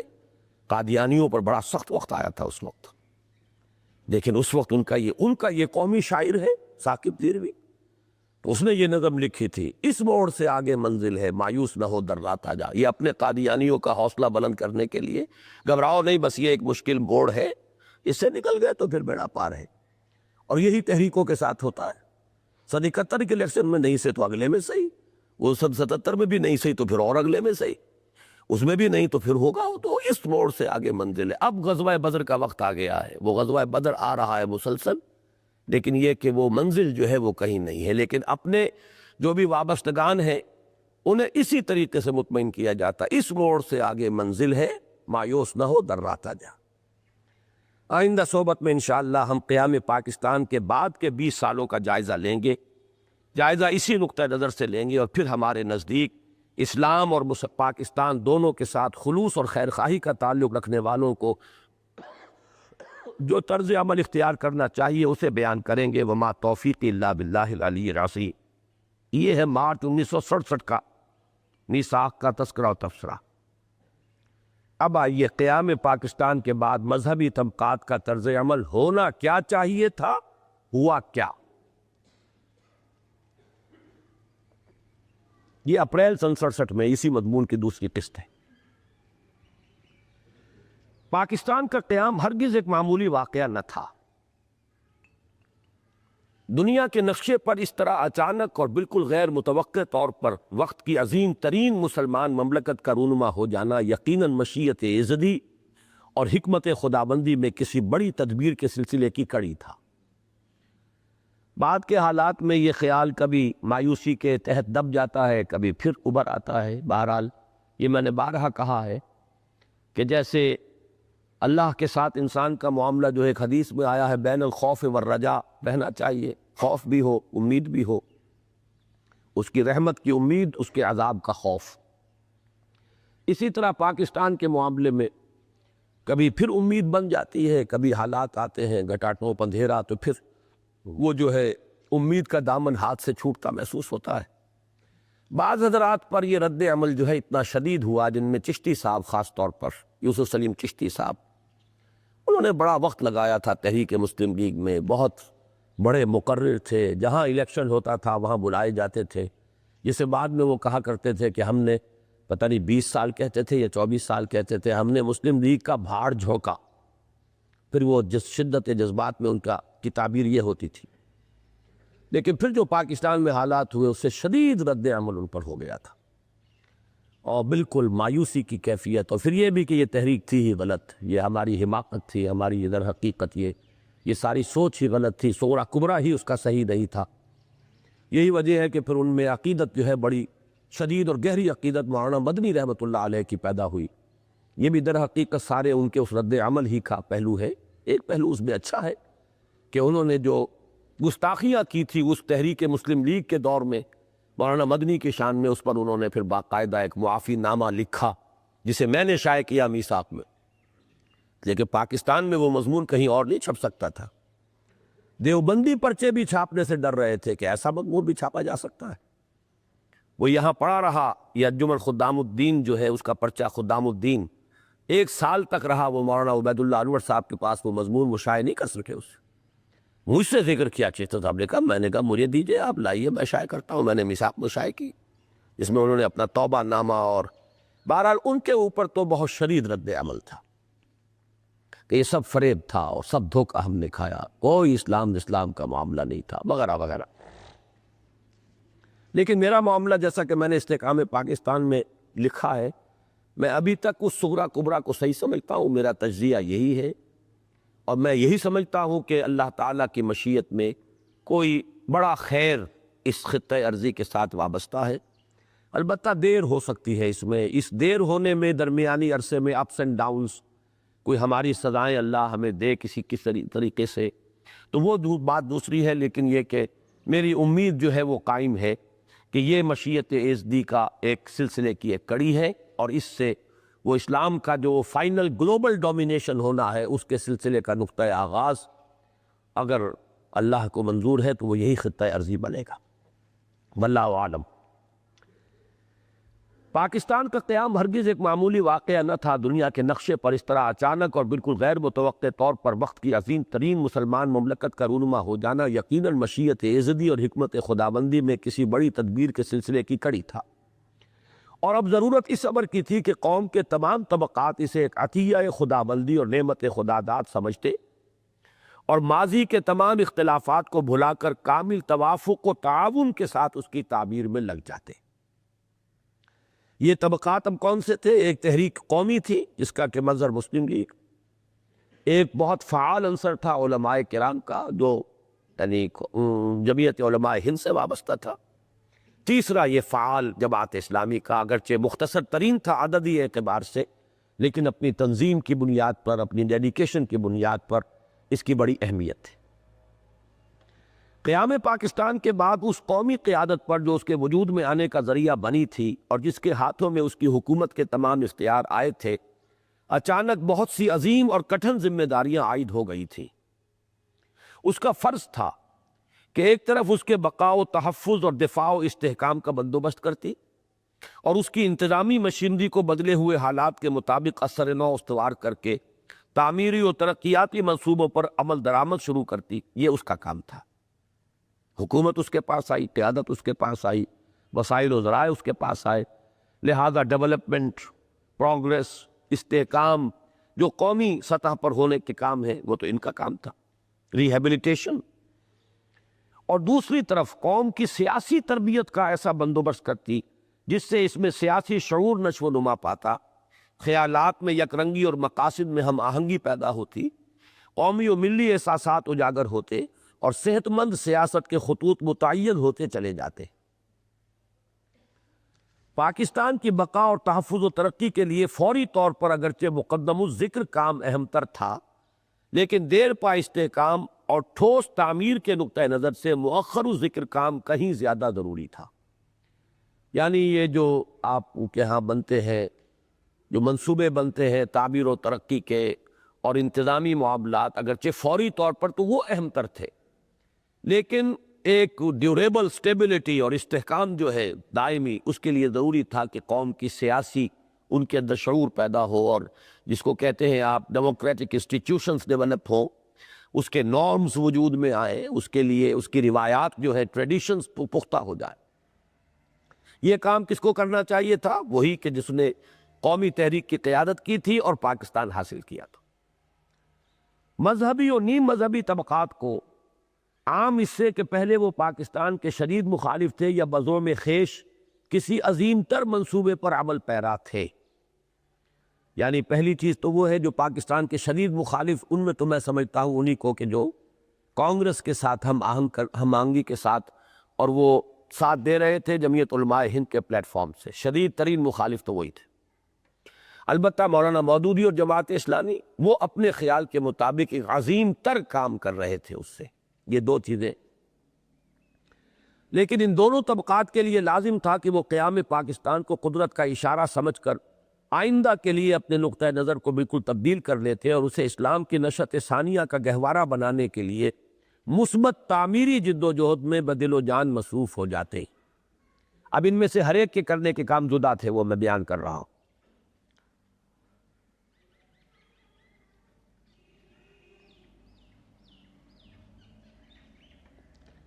اس کے لیے ایک طرف یہ ضروری تھا کہ ہر گروہ اپنے مزاج کی مناسبت اور اپنی اپنی صلاحیتوں اور قوتوں کے تناسب سے اس عظیم جد و جہد کے کسی ایک شعبے کو سنبھال لیتا، اور دوسری طرف یہ لازمی تھا کہ انتشار و افتراق کے تمام رخنوں کو قطعی طور پر بند کر دیا جاتا اور قومی قیادت کے ساتھ حتی الامکان تعاون کی روش اختیار کی جاتی۔ وہ مذہبی حلقے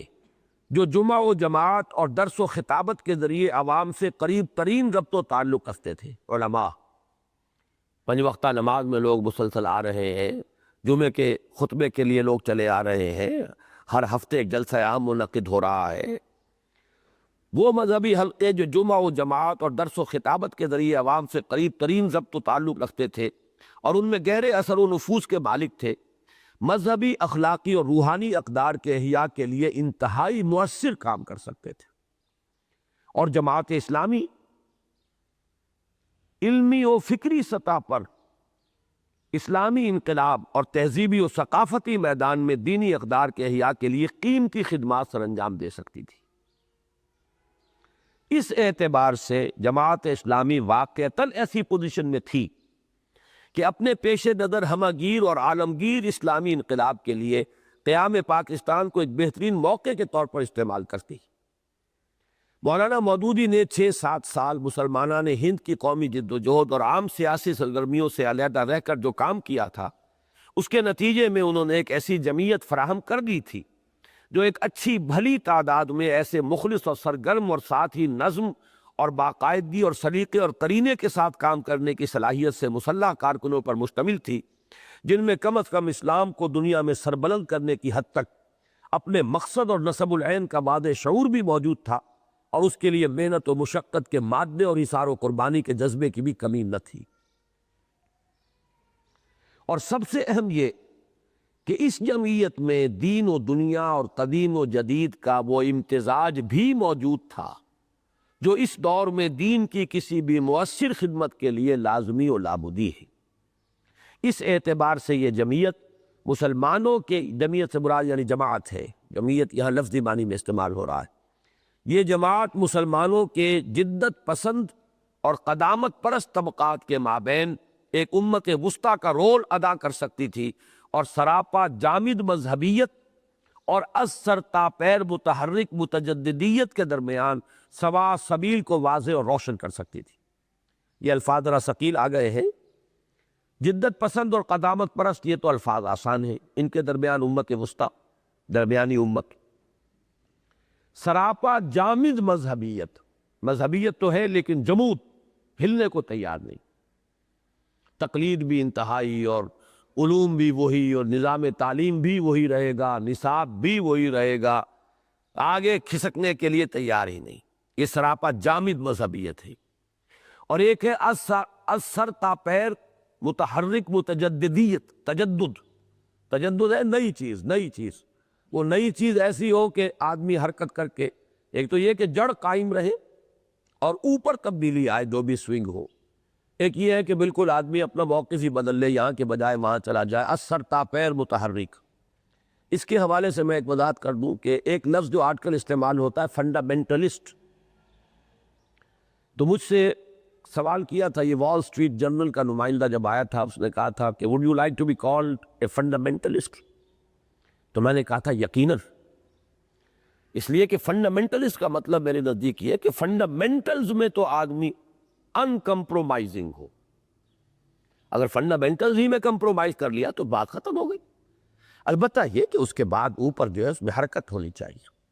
جڑ قائم ہو، اوپر پودا جو ہے حرکت بھی کر رہا ہو تو کوئی حرج نہیں، جڑ ہی نکل گئی تو پھر تو ظاہر بات ہے کہ وہ تو اب وہ پودا نہیں ہے، اس کی تو موت واقع ہو گئی۔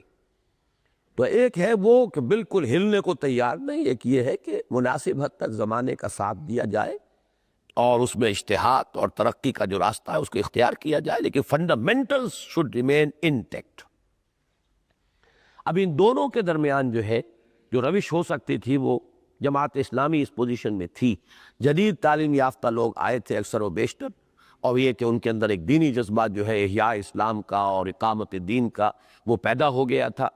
تو یہ گویا کہ ان دونوں طبقات کے مابین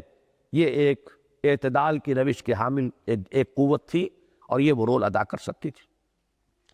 کاش کہ قوم کے ان تینوں اہم طبقات میں بدلے ہوئے حالات کے تقاضوں کا شعور بر وقت پیدا ہو جاتا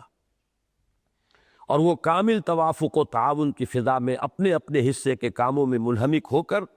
اسلام کی نشأت ثانیہ کی راہ ہموار کرنے میں لگ جاتے، لیکن افسوس کہ ایسا نہ ہوا۔ All the three failed۔ تینوں طبقات ناکام ہو، یہ کسی ایک ہی طبقے کی ناکامی نہیں ہے۔ اب لیجئے ایک ایک کر کے لیجئے۔ جہاں تک قومی قیادت کا تعلق ہے، اگرچہ اس غریب پر قیام پاکستان کے فوراً بعد ہی مختلف خارجی و داخلی اسباب کی بنا پر نزع کا عالم طاری ہو گیا تھا، چنانچہ ملکی بقا و استحکام اور تعمیر و ترقی کے کام تو جیسے کچھ اور جتنے کچھ اس سے بن آئے اس نے کیے، لیکن سیاسی میدان میں قوم کی تنظیم و تربیت اور قومی شعور اور ملی احساسات کو اجاگر کرنے کا کام وہ بالکل نہ کر پائی۔ اب اس میں غور کریں کتنے بڑے پیمانے پر ٹرانسفر آف پاپولیشن ہوا۔ حکومت آئی تو ایسی کہ یہاں پہ کچھ نہیں، کاغذ نہیں، قلم نہیں، دوات نہیں، جگہ نہیں، پیسہ نہیں، خزانے کے اندر کچھ نہیں۔ وہ تو تلا ہوا تھا ہندو کہ ٹھیک ہے پارٹیشن تو ہم نے مان لیا، لیکن اسٹرینگولیٹ کرو، نپ دی ایول ان دی بڈ، اسے پنپنے نہ دو، یہی ختم کر دینا ہے۔ تو واقعہ یہ ہے کہ بہت بڑی ذمہ داری، بہت کٹھن حالات تھے۔ تو بہرحال بقا اور استحکام کا جو کچھ کام کر سکتے تھے وہ تو کیا، لیکن یہ کہ اس کی شاید ان کے اندر صلاحیت بھی نہیں تھی، مزاج بھی نہیں تھا، اور اس کا موقع بھی انہیں نہیں ملا کہ کوئی یہاں پر جمہوری سیاست کے لیے کوئی خطوط جو ہے وہ پیدا ہو جائیں اور ہیلدی لائنز جو ہیں اس پر یہاں کی سیاست کی گاڑی جو ہے وہ چل سکے۔ تاہم جہاں تک تعاون و توافق کا تعلق ہے، اس امر کا اعتراف کیا جانا چاہیے کہ پاکستان کی پہلی قومی قیادت کی جانب سے اس سلسلے میں تنگ دلی اور بخل کا مظاہرہ قطعاً نہیں ہوا۔ مسلم لیگ کو یہ کریڈٹ جاتا ہے کہ اس نے بالکل فرق نہیں کیا کہ کون پاکستان کا مخالف تھا اور کون پاکستان کے حق میں تھا۔ جو بھی مسلمان تھا، یہ مسلم ایک قومی جماعت تھی، جو مسلمان تھا he was welcome in Pakistan, وہ آیا ہے تو اس کے لیے جو بھی لوگوں کے ساتھ معاملہ ہوا سب کا ان کے ساتھ ہوا۔ اور اس کے باوجود کہ بعض مذہبی حلقوں نے کھلم کھلا قیام پاکستان کی مخالفت کی تھی، جیسے جمعیت علماء ہند اور احرار، پنجاب میں تو احرار کی بڑی اہمیت تھی، اور خود مولانا مودودی بھی نہ صرف یہ کہ اس سے بالکل علیحدہ رہے تھے، بلکہ تحریک پاکستان کے آخری اور فیصلہ کن ایام میں اس پر شدید اور بعض اوقات دل آزار قسم کی تنقیدیں بھی کرتے رہے تھے۔ تاہم اپنا وقت آنے اور قوت و اقتدار پر بلا شرکت غیر قابض ہونے کے بعد اس نے نہ صرف یہ کہ آزادی کی نعمتوں اور برکتوں سے متمتع اور مستفید ہونے کے معاملے میں مسلم لیگ کے حامیوں اور مخالفوں کے مابین فرق و امتیاز کا کوئی شائبہ بھی کبھی پیدا نہ ہونے دیا، بلکہ اس سے بھی آگے بڑھ کر تعاون کے دروازے پوری طرح کھول دیے،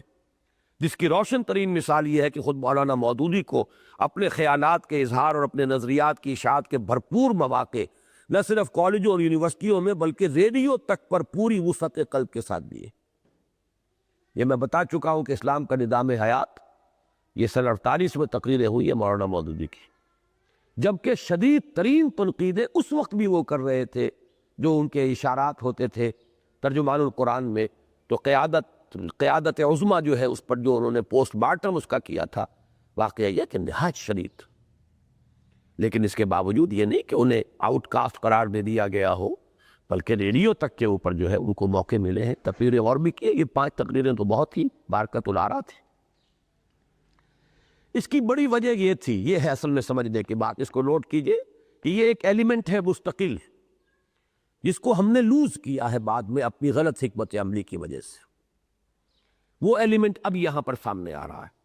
اس کی بڑی وجہ یہ تھی کہ اگرچہ ایک قومی جماعت ہونے کی بنا پر مسلم لیگ کی صفوں میں ہر نقطہ نظر اور مکتبہ فکر کے لوگ پائے جاتے تھے، حتیٰ کہ خالص ملحد اور دہریے بھی تھے، قادیانی بھی تھے،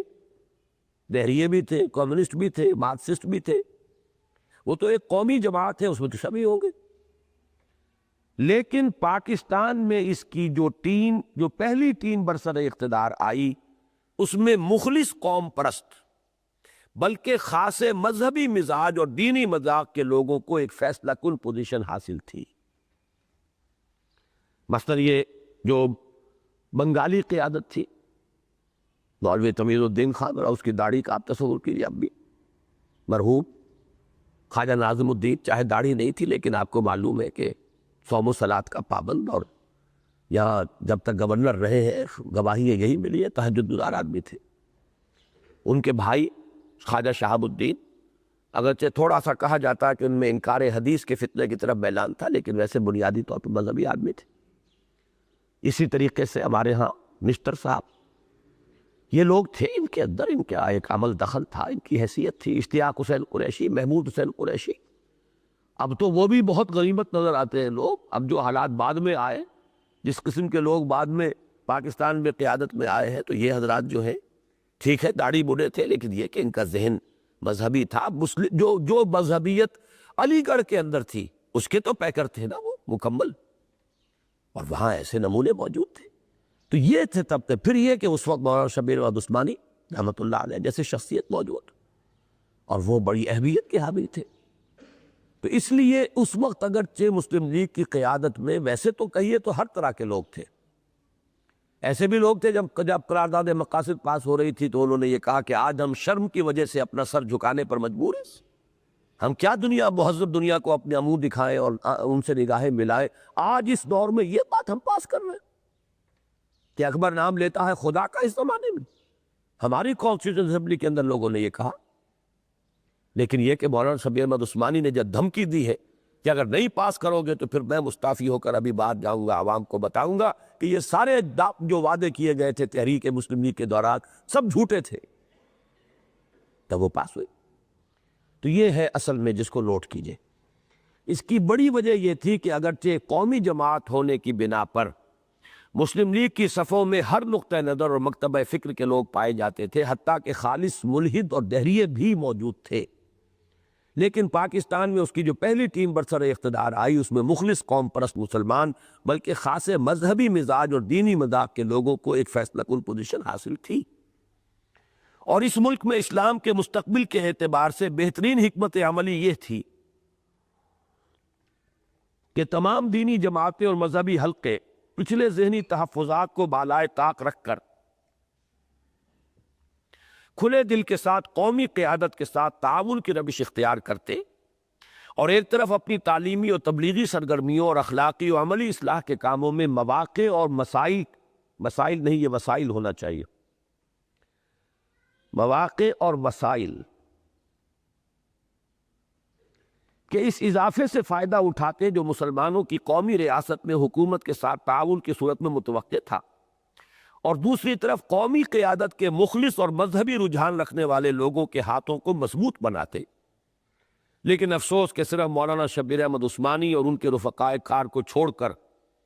کہ انہوں نے تو حصول پاکستان کی جد و جہد میں بھی مسلم لیگ کے ساتھ تعاون کیا تھا،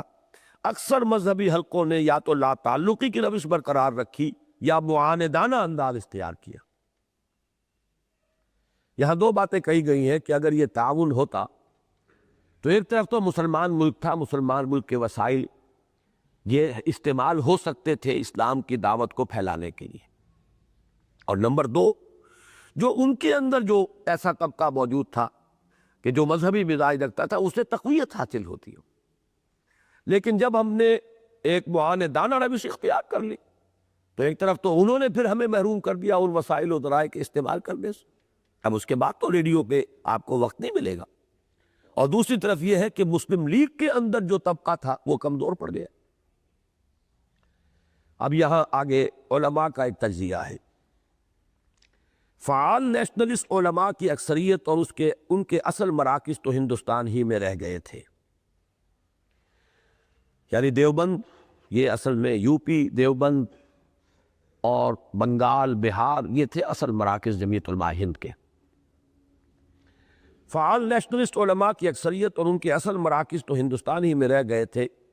پاکستان کے حصے میں جو لوگ آئے ان میں سے مجلس احرار نے بظاہر بہت عقل مندی سے کام لیا اور سیاست کے میدان سے کامل کنارہ کشی اختیار کر کے انہوں نے ڈکلیئر کر دیا تھا کہ اب ہم سیاست میں حصہ نہیں لیں گے، اس لیے کہ وہ پاکستان کے مخالف تھے، گویا کہ ان کی سیاست ناکام ہو گئی جب پاکستان بنا، تو انہوں نے ودڈرا کیا اس فیلڈ سے کہ اب ہم سیاسی جماعت نہیں ہے، اعلان کیا باقاعدہ، اپنی سرگرمیوں کو صرف دینی و مذہبی دائرے میں محدود کر لیا۔ لیکن ایک طویل عرصے تک کارزار سیاست میں گھمسان کی لڑائی لڑ چکنے والوں کے لیے کامل علیحدگی مشکل تھی، چنانچہ چند ہی سال بعد ان کی محبوس سیاسیت، یعنی ان کا سیاسی مزاج جو رک گیا تھا، محبوس حبس میں تھا، ایک آتش فشاں کے مانند پھٹ کر رہی، اور پاکستان کی سیاسیات کا ہر طالب علم جانتا ہے کہ اس حادثے نے پاکستان کی قومی اور سیاسی زندگی کی گاڑی کو پٹری سے اتارنے میں اہم ترین حصہ ادا کیا۔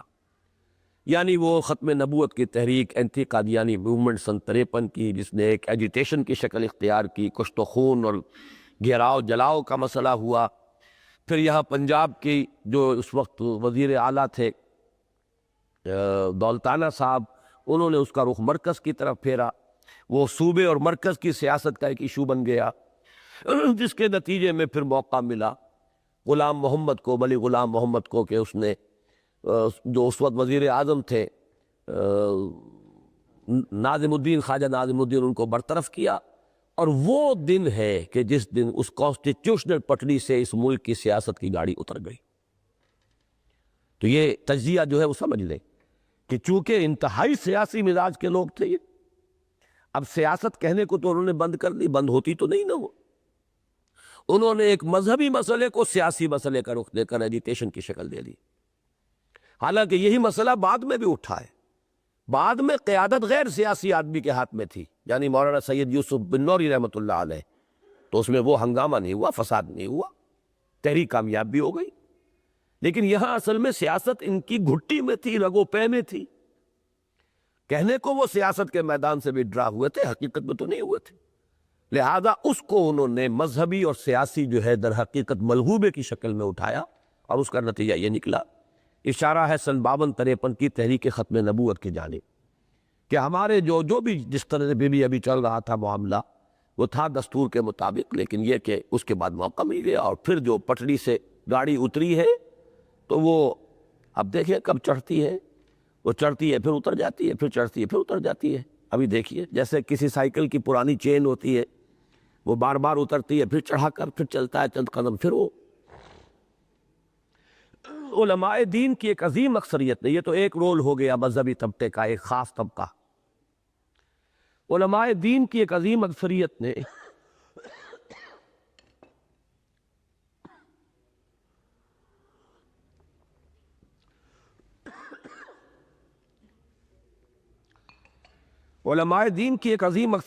قومی اور سیاسی زندگی سے ایک گونا لا تعلقی کی اس روش کو برقرار رکھا جس پر وہ تقریباً پون صدی سے عمل پیرا تھے۔ اب اس کو سمجھیے اچھی طرح، اس کی جڑیں کہاں ہیں لا تعلقی سے؟ وہ جبکہ انگریز کی آمد کے بعد انہوں نے گوشوں کو بنا لیا تھا اپنا مامن، یا وہاں وہ محصور ہو گئے تھے قال اللہ و قال رسول میں۔ اب یہ ظاہر بات ہے پون صدی سے ان کا ایک ذہن بن گیا، مزاج بن گیا، اور وہی مزاج جو ہے پاکستان میں کنٹینیو کرتا رہا۔ بس سب سے بڑا کام یہ کہ ایک دارالعلوم اور بنا لو، اس جیسے وہ دارالعلوموں کا ایک سلسلہ چل رہا تھا، اسی کام میں منہمک رہے، قومی زندگی سیاسی زندگی سے جو ذہناً اور عملاً غیر متعلق ہو چکے تھے، وہی عدم لا تعلقی جو ہے، عدم تعلق یا لا تعلقی، اسی نے کنٹینیو کیا۔ حالانکہ سوچنا چاہیے تھا کہ جتنی کتنی بڑی تبدیلی آ گئی ہے، اس وقت انگریز آیا تھا تو ہم نے یہ روش اختیار کی تھی، اب مسلمانوں کی آزاد مملکت وجود میں آ گئی۔ لیکن ان کی طرف سے بھی ایک اپولوجی میں پیش کروں گا کہ انہوں نے یہ روش کیوں اختیار کی، اس کا سبب کیا تھا، وہ بعد میں آئے گا، لیکن پہلے اس فیکٹ کو سمجھ لیں کہ انہوں نے کنٹینیو کیا بالکل اسی اپنے مزاج کے مطابق، اپنی دلچسپی، اپنا جو بھی قوت کار تھی ان کے پاس، اس کو لگایا اسی ایک کام میں۔ علماء دین کی ایک عظیم اکثریت نے قومی اور سیاسی زندگی سے ایک گونا لا تعلقی کی اس روش کو برقرار رکھا جس پر وہ تقریباً پون صدی سے عمل پیرا تھے، اور پاکستان آ کر بھی وہ حسب سابق کلیتاً تعلیمی و تدریسی مشاغل میں منہمک ہو گئے، چنانچہ یہ تو ضرور ہوا کہ دیکھتے ہی دیکھتے کئی نئی اور عظیم دینی درسگاہیں پاکستان میں قائم ہو گئیں، جن میں قال اللہ تعالیٰ اور قال رسول صلی اللہ علیہ وسلم کی صدائیں زور شور سے بلند ہونے لگیں، اور اس اعتبار سے یقیناً ایک قابل قدر اور بیش قیمت کام سر انجام پا گیا۔ اب یہ جامعہ اسلامیہ بنوری ٹاؤن اور یہ جامعہ جو مدرسہ ہے کورنگی کے اندر مفتی محمد شفیع صاحب کا قائم کردہ، ڈنڈو العیار میں مولانا شام الحق صاحب کا قائم کردہ مدرسہ، بڑے یہ جامعات ہیں، بڑے ان کی، اور اسی طریقے سے اور یہ جامعہ اشرفیہ، یہ سب کے سب جو ہے تو ظاہر بات ہے پاکستان کے بعد ہی ان کا وجود ہے۔ لیکن یہ بھی بجائے خود ایک ناقابل تردید حقیقت ہے کہ ان کی ایک بڑی اکثریت کے قلب و دماغ نے قیام پاکستان کے بعد حالات میں جو تبدیلی آئی تھی اس سے کوئی اثر قبول نہ کیا، اور نہ صرف یہ کہ اس امر کی کوئی شہادت نہیں ملتی کہ انہوں نے قیام پاکستان کو کوئی اہم واقعہ سمجھ کر اس کے زیر اثر اپنے نقشہ کاٹ، حتیٰ کہ اپنے تعلیمی و تدریسی معمولات، یہاں تک کہ نصاب ہی میں کسی تبدیلی کی ضرورت محسوس کی ہو۔ There's no evidence کہ کچھ بھی انہوں نے سوچا ہو کہ بھائی اب حالات بدل گئے، آؤ بیٹھے سوچیں کوئی اب نئے تقاضے کیا ہیں، کو ہم نصاب ہی میں تبدیلی کر لیں، کو اپنے معمولات کو بدلیں۔ اب ایک آزاد مسلمان مملکت ہے، اس وقت وہ انگریز کا معاملہ تھا، اس وقت کے حالات اور تھے، اب جو ہے وہ ایک صدی بیت رہی ہے تقریباً، تو ہمیں سوچنا چاہیے۔ سرے سے کہیں اس فکر کا، اس سوچ کا کوئی نشان ملتا ہی نہیں۔ یہ ہے وہ جامد مذہبیت اور تقلید محض کہ بدلے ہوئے حالات کے بارے میں کچھ سوچنے کی تکلیف بھی گوارا نہ کرے، بلکہ صاف محسوس ہوتا ہے کہ ان کے نزدیک یہ واقعہ کہ حکومت کی باغڈور اور غیر ملکی اور غیر مسلم حکمرانوں کے ہاتھ سے نکل کر مسلمان قوم کے اپنے ہاتھ میں آ گئی تھی، یہ واقعہ کہ حکومت کی باغڈور غیر ملکی اور غیر مسلم حکمرانوں کے ہاتھوں سے نکل کر مسلمان قوم کے اپنے ہاتھ میں آ گئی تھی، قطعاً کوئی اہمیت نہ رکھتا تھا، اور وہ اپنے ذہنوں میں نئے مسلمان حکمرانوں کو بالکل اسی مقام پر رکھ کر اپنے سابقہ طریقہ کار پر عمل پیرا رہے جس پر ان سے پہلے کے حکمران تھے۔ اس ضمن میں نے ایک اہم مضمون جو ہے اس کتاب کے ضمیمے کے طور پہ شامل کیا ہے، چنانچہ شہد شاہد من اہلہا کے مصداق اس حقیقت واقعی کی شہادت مولانا سید محمد یوسف بنوری رحمۃ اللہ علیہ کی ایک تحریر میں موجود ہے، جو اس کتاب کے ضمیمے کے طور پر شائع کی جا رہی ہے، وہ اس میں شامل ہے، وہ بعد میں دیکھ لیجئے گا۔ اچھا، اب یہ ہے اپولوجی کہ ان حضرات نے یہ طرز عمل کیوں اختیار کیا۔ بدقسمتی سے قومی قیادت کے بعض عناصر اور پاکستان کی مختلف سروسز کے اعلیٰ افسروں کی اکثریت نے مغربی طرز فکر اور یورپی طرز بود و باش کو جس حد تک اختیار کر لیا تھا، اس کے پیش نظر مذہبی طبقات کا یہ طرز عمل کسی حد تک فطری بھی تھا۔ یہی سمجھا کہ وہ گورے انگریز چلے گئے، ایک کالے انگریز آ گئے، وہی کہ وہی انگریز ہے، وہی کرسٹان ہے، وہی یہ اسی طرح کی ان کی تہذیب ہے، وہی سب کچھ ہے۔ تو یہ جو ایک بات تھی واقعتاً انگریز کلچرلی جو ہے کہ انقلاب برپا کر گیا تھا یہاں، اب حکومت تو آئی انہی کے آدمی، وہ چاہے وہ سویلین بیوروکریسی ہو اور چاہے وہ ملٹری ٹاپ براس ہو، سب کے سب وہی تھے، اسی رنگ میں لگے ہوئے، بلکہ ملٹری والے تو 10 ہاتھ آگے تھے۔ سویلینز کا معاملہ تو یہ تھا کہ ان میں دوسری قسم کے لوگ تھے، تو اور بھی یعنی کچھ تھوڑے بہت مذہبی مزاج کے، صوم و صلات کے پابند، جن کی خاندانی روایات ایسی تھی وہ موجود تھے۔ فوج کا حال تو بہت پتلا، تو اب چونکہ وہی کچھ نظر آیا انہیں، تو انہوں نے سمجھا کوئی تبدیلی نہیں آیا، حالانکہ تبدیلی عظیم آ چکی تھی، اب اختیار تو ان کے ہاتھ میں تھا، مسلمانوں کے ہاتھ میں۔ لہذا اس میں کچھ تھوڑی سی ان کی طرف سے اپولوجی ہے، ویسے کافی نہیں ہے یہ، لیکن یہ کہ کسی درجے میں یہ کہا جا سکتا ہے کہ اس بنا پر وہ سمجھا کوئی فرق واقع نہیں ہوا ہے، وہ گورے انگریز چلے گئے ہیں، کالے انگریزوں نے ان کی جگہ لے لی ہے، اللہ اللہ اور خیر سلام۔ بار نو ہوا یہ کہ قومی قیادت اور مذہبی حلقوں میں جو بعد قیام پاکستان سے پہلے تھا وہ اعلیٰ حال ہی قائم رہا، اور اجنبیت اور غیریت کے پردے جو کہ تو حائل رہے، اور اگرچہ علماء کی ایک بڑی اکثریت نے اپنے آپ کو سیاسی سرگرمیوں سے دور ہی رکھا، لیکن اس مغایرت اور بعد کی بنا پر بہرحال یہ ہوا کہ عدم اطمینان کی ایک کیفیت ان میں مستقل طور پر موجود رہی، جس سے مختلف سیاسی گروہ وقتاً فوقتاً فائدہ اٹھاتے رہے۔ یہ بہت گہری بات ہے۔ علماء کی اکثریت تو سیاست سے بھی دور، وہ تو وہی کام جو شروع ہو گیا تھا، قال اللہ و قال الرسول، پڑھاتے رہو، اور ان میں سے جو ذہین جو پڑھ جائیں وہ پھر پڑھانے شروع کر دیں، جو کمتر صلاحیت ہوں گے وہ جائیں مسجد میں بیٹھے خطبہ دیں، اور مسجدیں ایک سے ایک اعلیٰ بن رہی تھی، لہذا وہ کیریئر بھی بڑے اچھے اچھے اب علماء کے سامنے آ رہے تھے فارغ التحصیل لوگوں کے۔ پہلے مسجدیں کچی ہوتی تھیں، جمعرات کی روٹی کا انتظار رہتا ہوگا،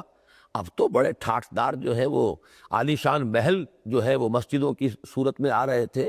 اور ان کے ساتھ بڑے آراستہ پیراستہ جو ہے رہائش گاہیں بھی مل رہی تھیں۔ تو یہ تو ایک تو پوری یوں سمجھیے کہ ایک نیا بیوروکریسی کا ایک دائرہ کھل گیا۔ باقی یہ کہ جو ذہین ہے وہ پڑھ کر پھر پڑھانا شروع کر دیں، وہ تو ایک سرکل ہے جو چلتا ہے۔ تو علماء کی اکثریت کا تو معاملہ یہ رہا، اور وہ سیاست سے لا تعلق رہے، لیکن ہوا یہ کہ یہ جو لا تعلقی اور مغایرت اور بہت تھا، اسے کچھ سیاسی لوگ ایکسپلائٹ کرتے رہے۔ کوئی مسئلہ اٹھا دیا، عید کے چاند کا مسئلہ اٹھا دیا، اب سب مولوی جو ہیں اس کے لیے، چاہے وہ خود سیاسی نہیں ہے اور کسی سیاسی جماعت نے اٹھایا ہے مسئلہ، لیکن بہرحال ہے تو مذہبی مسئلہ، عید کے چاند کا مسئلہ ہے، وہ سب کے سب کھڑے ہو جائیں گے۔ تو یہ چیز جو ہے، یہ ساری ہماری جو تحریکیں چلی ہے بعد میں، ان کا جو اصل کاز ہے وہ یہاں پر آپ اچھی طرح سے اس کو سمجھ لیں۔ جڑ یہ ہے کہ اگرچہ علماء کی عظیم اکثریت خود سیاست کے میدان سے لا تعلق رہی،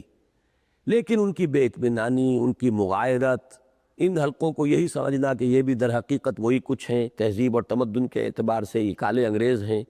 تو وہ دشمنی، وہ جو کچھ تھی، وہ بہت تھا، وہ برقرار رہا۔ نتیجہ یہ ہے کہ اگرچہ خود سیاست میں نہیں آئے، لیکن اگر کچھ سیاسی عناصر نے کسی وقت کسی مذہبی ایشو پر کوئی ایجیٹیشن شروع کر دیا،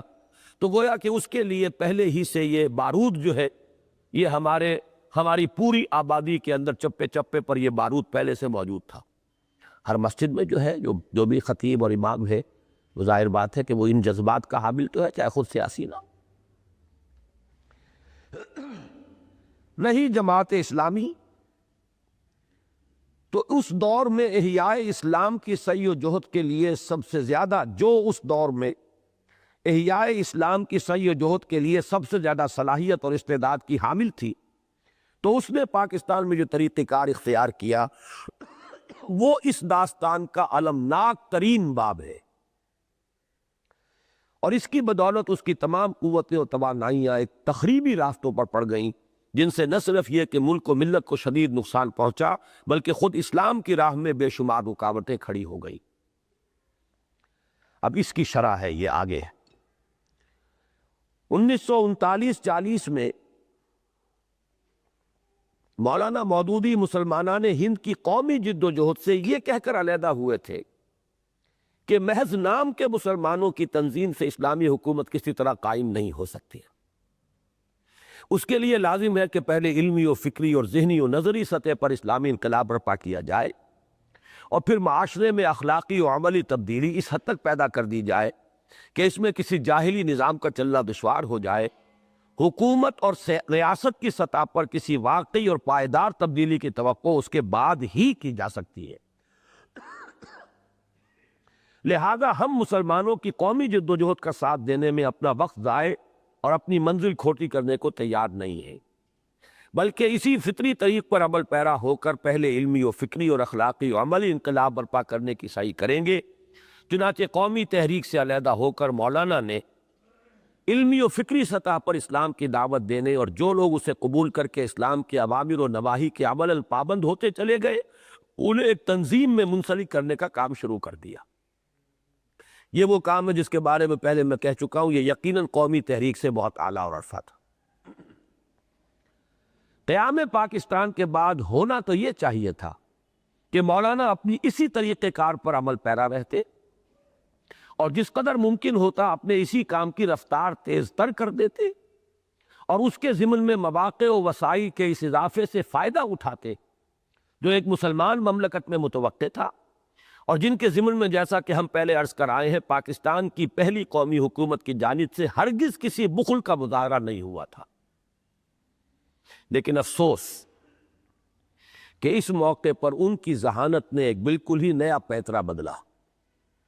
چنانچہ اچانک ان کے دل میں اپنی اس قوم کا درد اٹھا جس کی قومی جد و جہد کے دوران وہ ایک خاموش تماشائی ہی نہیں رہے تھے بلکہ دور کھڑے طنز و استہزاء کے تیر برساتے رہے تھے، اور انہوں نے قوم کی حالت زار پر رحم کھاتے ہوئے اس کی سرپرستی قبول فرما لی اور اس کی رہنمائی کے لیے اپنے آپ کو پیش کر دیا۔ چنانچہ مولانا کے اپنے الفاظ ملاحظہ ہوں، اس لیے جس روز تقسیم ملک کا اعلان ہوا اسی وقت ہم نے سمجھ لیا کہ جیسی بری یا بھلی تعمیر ہم آج تک کر سکے ہیں اب اسی پر اکتفا کرنی ہوگی، یعنی یہ تو جو کام ہم نے کر لیا اب یہ اسی پر اکتفا کرنی ہوگی، اس کو تو ہم آگے اب کنٹینیو نہیں کر سکتے، اور اس قوم کو سنبھالنے کی فوراً کوشش کرنی پڑے گی جو کسی واضح نسب العین کے بغیر اور کسی اخلاقی اور اجتماعی صلاح کے بغیر یک لخت با اختیار ہو گئی ہے۔ This is the turning point. The second turning point in Maulana Maudud's line of action. پہلا وہ قومی سطح سے کٹ کر، اور اب یہ کہ اسی قومی دھارے میں آ کر قوم کو سنبھالنے کے لیے اپنا جو بھی کردار ہے اس کو ادا کرنا، اور وہ تعمیری اور جو بھی کام تھا اب جو بھی بری بھلی جیسی بھی کچھ تھوڑی بہت کم یا زیادہ ہم کام کر سکیں بس اسی پر اکتفا کرنی ہوگی۔ ساتھ ہی وہ ان مطالبات کے ساتھ سیاست کے عین مقدار میں کود پڑے۔ چونکہ پاکستان اسلام کے نام پر حاصل کیا گیا تھا اور حصول پاکستان کی تحریک اسی مقصد کے تحت چلائی گئی تھی کہ یہاں اسلامی حکومت قائم کی جائے گی، اور چونکہ یہی اس ملک کے 999 فی ہزار باشندوں کی دلی خواہش ہے،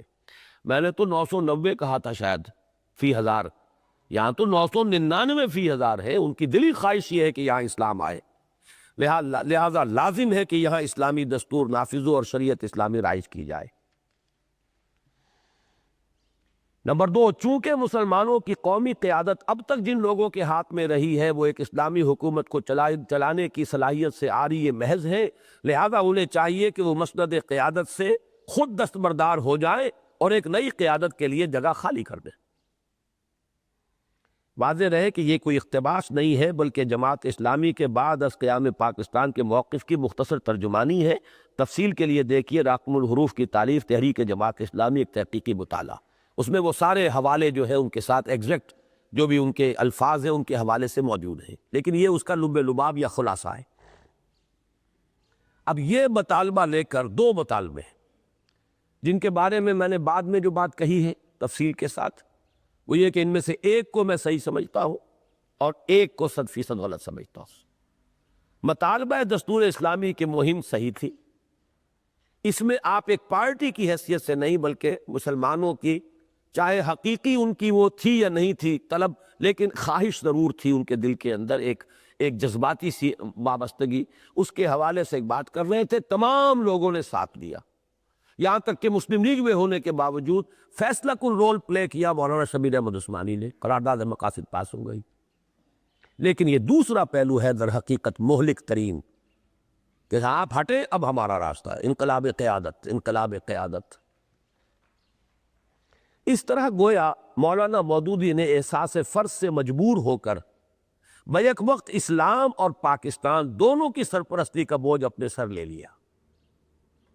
پہلے تو ایک سرپرستی اسلام کی کر رہے تھے، اب انہوں نے کہا اسلام اور پاکستان دونوں کی سرپرستی جو ہے ہمیں کرنی۔ یہ وہ وقت تھا جب پاکستان کی قومی قیادت بہت سی داخلی و خارجی مشکلات میں مبتلا تھی۔ ایک طرف ایک بالکل نئی لیکن وسیع و عریض اور 2 انتہائی دور دراز خطوں پر مشتمل سلطنت کے پیچیدہ مسائل و معاملات تھے جن کا حل، اور وہ بھی انتہائی بے سر و سامانی کے عالم میں، بجائے خود ایک کٹھن مرحلہ تھا۔ پھر اس پر تبادلہ آبادی اور مہاجرین کی آباد کاری کے مہیب مسائل مستعد ہو گئے۔ دوسری طرف بانی پاکستان اور ان کے دست راست قیام پاکستان کے بعد جلد ہی دنیا سے رخصت ہو گئے۔ تیسری طرف قومی تحریک میں مخلص، بے نفس اور تربیت یافتہ کارکنوں کی کمی کے اثرات ظاہر ہونے شروع ہوئے، اور قومی کارکنوں کی ایک بڑی اکثریت الاٹمنٹوں کے چکر اور پرمٹوں اور لائسنسوں کے حصول یا قوت و اقتدار کی کشمکش میں الجھ کر رہ گئی۔ قومی قیادت کے مخلص عناصر ابھی اس صورتحال سے نبٹنے کی فکر کر ہی رہے تھے، یعنی 3 طرف سے سمجھیے کہ مسائل و معاملات کا ہجوم۔ اب میں یہاں پر قومی قیادت کے مخلص عناصر وہ لوگ کہ جو کچھ نہ کچھ اسلام کے ساتھ بھی تھوڑا بہت اپنا کوئی تعلق جذباتی، قلبی اور عملی بھی رکھتے تھے، اور یہ کہ بہرحال پاکستان کے مخلص تھے۔ ان کی طرف تین طرف سے حملہ پہلے ہی سے ہے، حالات، ہندوستان کی دشمنی، تبادلہ آبادی، مہاجرین کا ایک ریلا سیلاب، بے سر و سامانی کے عالم، پھر یہ کہ قائد اعظم کا انتقال، لیاقت علی خان میدان سے ہٹا دیے گئے، یہی دو ستون تھے اس مسلم لیگ کا، کہ پھر یہ کہ مسلم لیگ کی جو انہیرنٹ کمزوری تھی کہ وہ در حقیقت کبھی بھی ایک تنظیم کی حیثیت سے مستحکم نہیں ہوئی تھی، وہ ایک تحریک تھی، ایک جوش اور خروش کے اندر ایک مرحلہ طے کر لیا۔ Organisation means something else, cadres کا معین ہونا، مخلص کارکنوں کا ہونا وہ تھی نہیں، اس کی کمی کے آثار بھی ظاہر ہوئے۔ اب جو مخلص عناصر تھے، مخلص پاکستان کے بھی اور مخلص کسی درجے میں اسلام کے بھی، قومی قیادت کے مخلص عناصر ابھی اس صورتحال سے نمٹنے کی فکر کر ہی رہے تھے کہ مولانا مودودی اپنی مختصر لیکن منظم جمعیت کو لے کر میدان میں آ گئے، اور انہوں نے پروپیگنڈے کی ایک مؤثر تکنیک کے ذریعے ملک بھر میں ایک ہلچل پیدا کر دی۔ چنانچہ قومی قیادت ایک نئے اور پیچیدہ مسئلے سے دوچار ہو گئی۔ قومی قیادت کے لیے اس مسئلے کی پیچیدگی کا اہم ترین پہلو یہ تھا کہ جس اسلام کے نام پر مولانا مودودی سیاست کے میدان میں اترے تھے، وہ نہ صرف یہ کہ خود اس کا اپنا دین تھا، بلکہ قریبی زمانے میں خود اس نے اسی کے نام پر عوام کے جذبات کو اپیل کی تھی۔ اسلامی کا نعرہ لگ رہا تھا، تو اسلام کا نعرہ تو یہ خود اس نعرے کو انہوں نے ہوا دی تھی، اور بہرحال دین تو ان کا بھی یہی تھا، مذہب تو یہی تھا۔ لہذا مولانا مودودی کے مطالبے کا کوئی براہ راست جواب اس کے لیے ممکن نہیں تھا، اب انکار کرے تو کیسے کرے۔ دوسری طرف اسے یہ بھی نظر آ رہا تھا کہ صورتحال ایسی بنا دی گئی ہے کہ اسلام کی جانب کسی قدم کا اٹھانا مولانا مودودی اور جماعت اسلامی کی نئی قیادت کے سامنے پسپائی کے مترادف ہوگا۔ جو مطالبہ کر رہے ہیں اگر آپ اسلام کی طرف خود تھوڑا سا پیش قدمی کریں گے، اس کا کیا مطلب ہے؟ Political ٹرائمف of Jamaat Islami and political defeat of Muslim league. یہ بات سمجھ میں آ رہی ہے کہ نہیں؟ سیاست کے اندر تو یہ معاملہ ہو جاتا ہے کہ آپ ایک مطالبہ مجھ سے کر رہے ہیں، میں سمجھتا بھی ہوں کہ بات ٹھیک ہے، لیکن میں اس لیے نہیں مانتا کہ اس کا مطلب یہ ہے کہ آپ کی فتح ہو گئی اور میری شکست ہو گئی۔ یہ تو ذاتی مباحثے کے اندر بھی ہو جاتا ہے۔ جہاں یہ قومی اور سیاسی مسئلہ ہو، اس کا مطلب یہ ہے کہ اس کا عوام پر کیا اثر پڑے گا کہ یہ پارٹی ڈیفیٹڈ ہے، وہ پارٹی کھڑی۔ ایک جو آپ کو پارلیمانی سیاست میں تو معلوم ہے کہ ایک ایشو پر بھی ڈویژن کے اندر اگر پارٹی جو ہے اپوزیشن والی اس کو ووٹ زیادہ مل جائے تو حکومت ختم۔ اس کا ایک بین ثبوت اس وقت مل بھی گیا جب قرارداد مقاصد کو جو اصلاً خود تحریک مسلم لیگ کے مخلص اور دیندار عناصر، خصوصاً مولانا شبیر احمد عثمانی اور مولانا ظفر احمد انصاری، ان کا نام مجھے ابھی تک میرے ذہن میں نہیں آیا تھا، یہ اس کے آگے رحمت اللہ علیہ کیوں لگا دیا، ابھی تو وہ بقید حیات ہے، یہ ہمارے کسی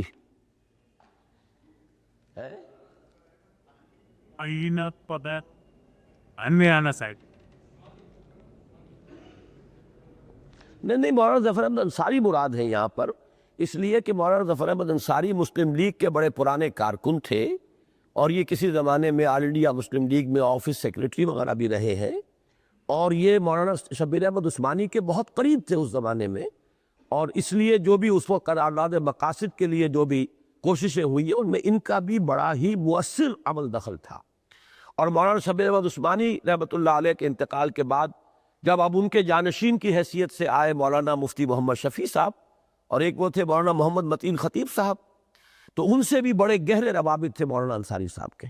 کہ میں در حقیقت یہاں انصاری ہی مراد ہے، لیکن یہ رحمۃ اللہ علیہ کا لفظ کٹوا دیں، ویسے تو اللہ کی رحمتیں ہر زندہ آدمی پر بھی ہو، لیکن یہ کہ یہ استعمال ہوتا ہے فوت شدہ کے لیے۔ کی کوششوں سے منظور ہوئی تھی، جماعت اسلامی نے اپنی فتح مبین قرار دے لیا، لہذا قومی قیادت نے، اب یہ دو شکلیں ہو گئی نا، ایک طرف تو یہ کہ مطالبہ اسلام کا ہو رہا ہے، تو اسلام تو ان کا اپنا دین بھی مذہب بھی ہے، اور انہوں نے سابق میں اسی کا نعرہ لگا کر تو پاکستان بنوایا ہے،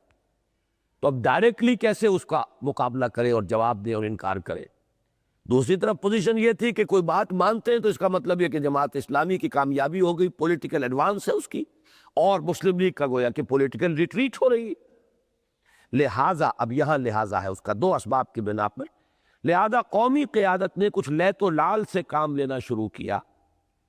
کچھ مولانا مودودی اور جماعت اسلامی پر ہیر پھیر کے راستوں سے حملے شروع کیے،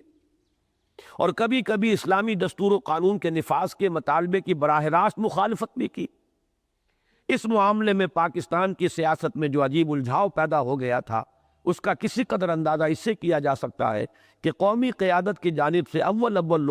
جو لوگ مولانا مودودی اور جماعت اسلامی کے خلاف دلائل و براہین کے ہتھیار لے کر میدان میں اترے،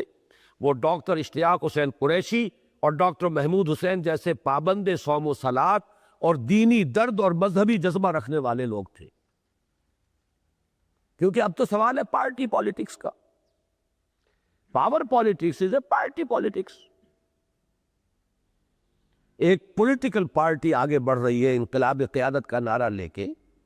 تو party in power has to defend itself. اب اس میں جو بھی شامل ہے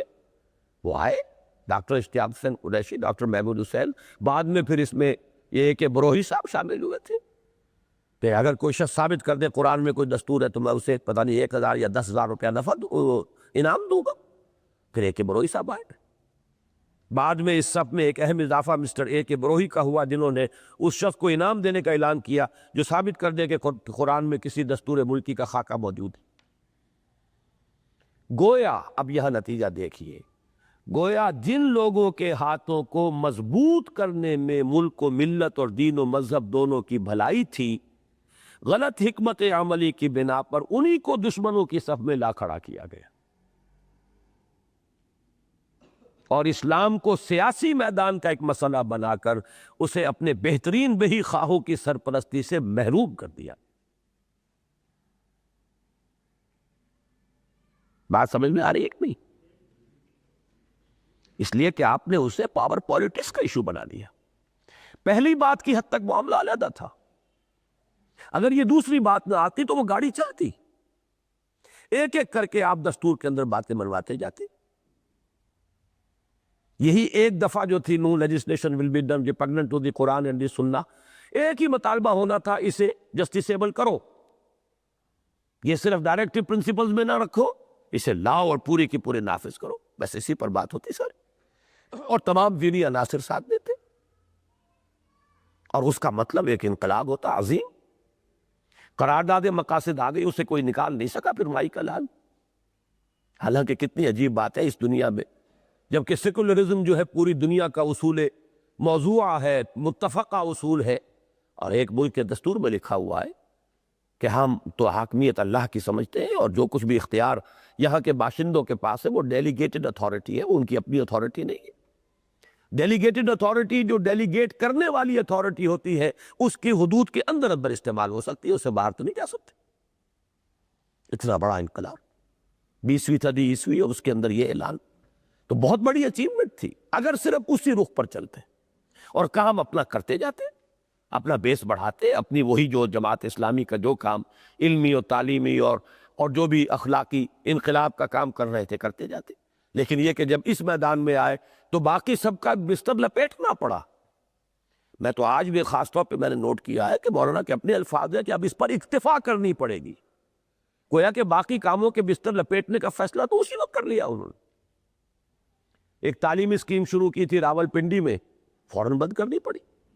اس کا بالکل وہی آئیڈیا تھا جو ہمارا اس قرآن اکیڈمی کا ہے۔ آئیڈیا یہی تھا کہ گریجویٹس کو رکھا جائے وہاں، راول پنڈی میں ادارہ بن گیا۔ مولانا اصلاحی، مولانا عبدالجبار غازی، یہ دونوں حضرات، اور مولانا مسعود عالم ندوی، وہ عربی کے لیے، مولانا اصلاحی قرآن کے لیے، عبدالجبار غازی جدید فکر کے لیے، یہ وہاں پر بٹھا دیے گئے۔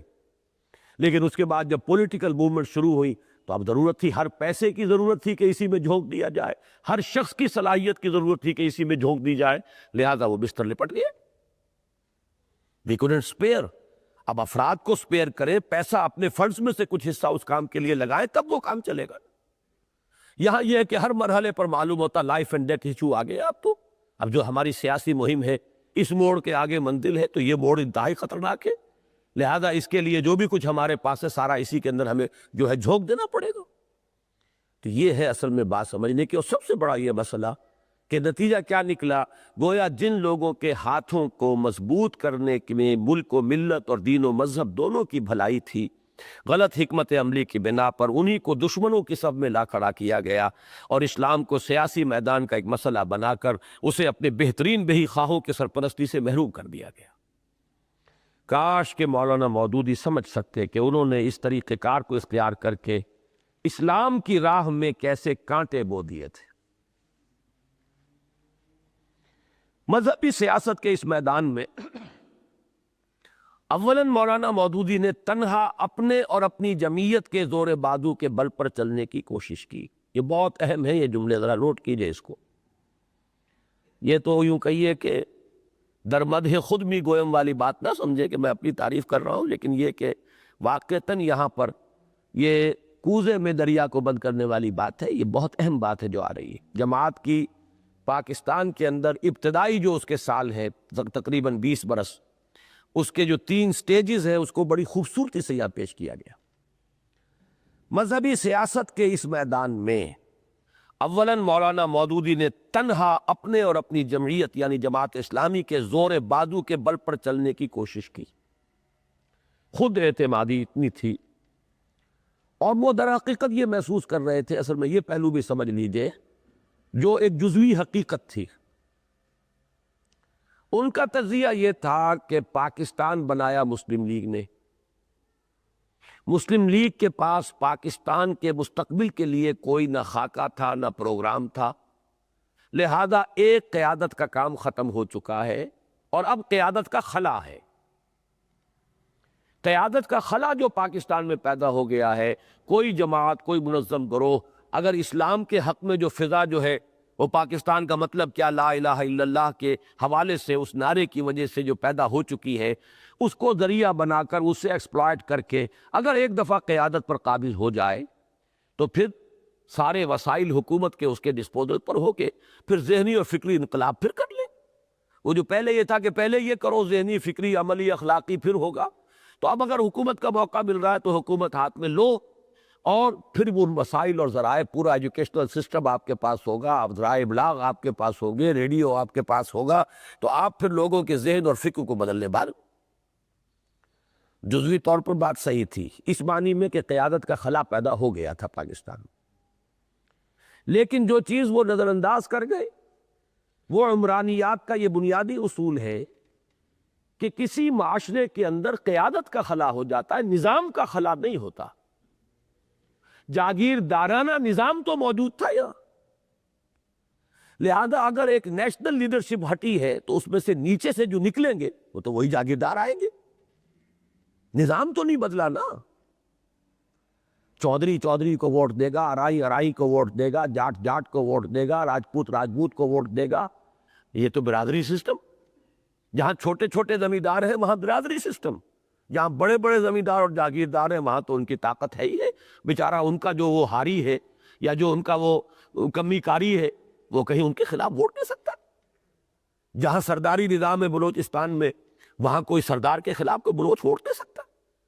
تو یہ خلا جو پیدا ہوا وہ صحیح تھا، لیکن نظام کا خلا نہیں تھا، وہ ایک قیادت کا خلا تھا۔ اب جو قیادت ابھرتی وہ وہیں سے ابھرنی تھی، وہیں سے ابھری۔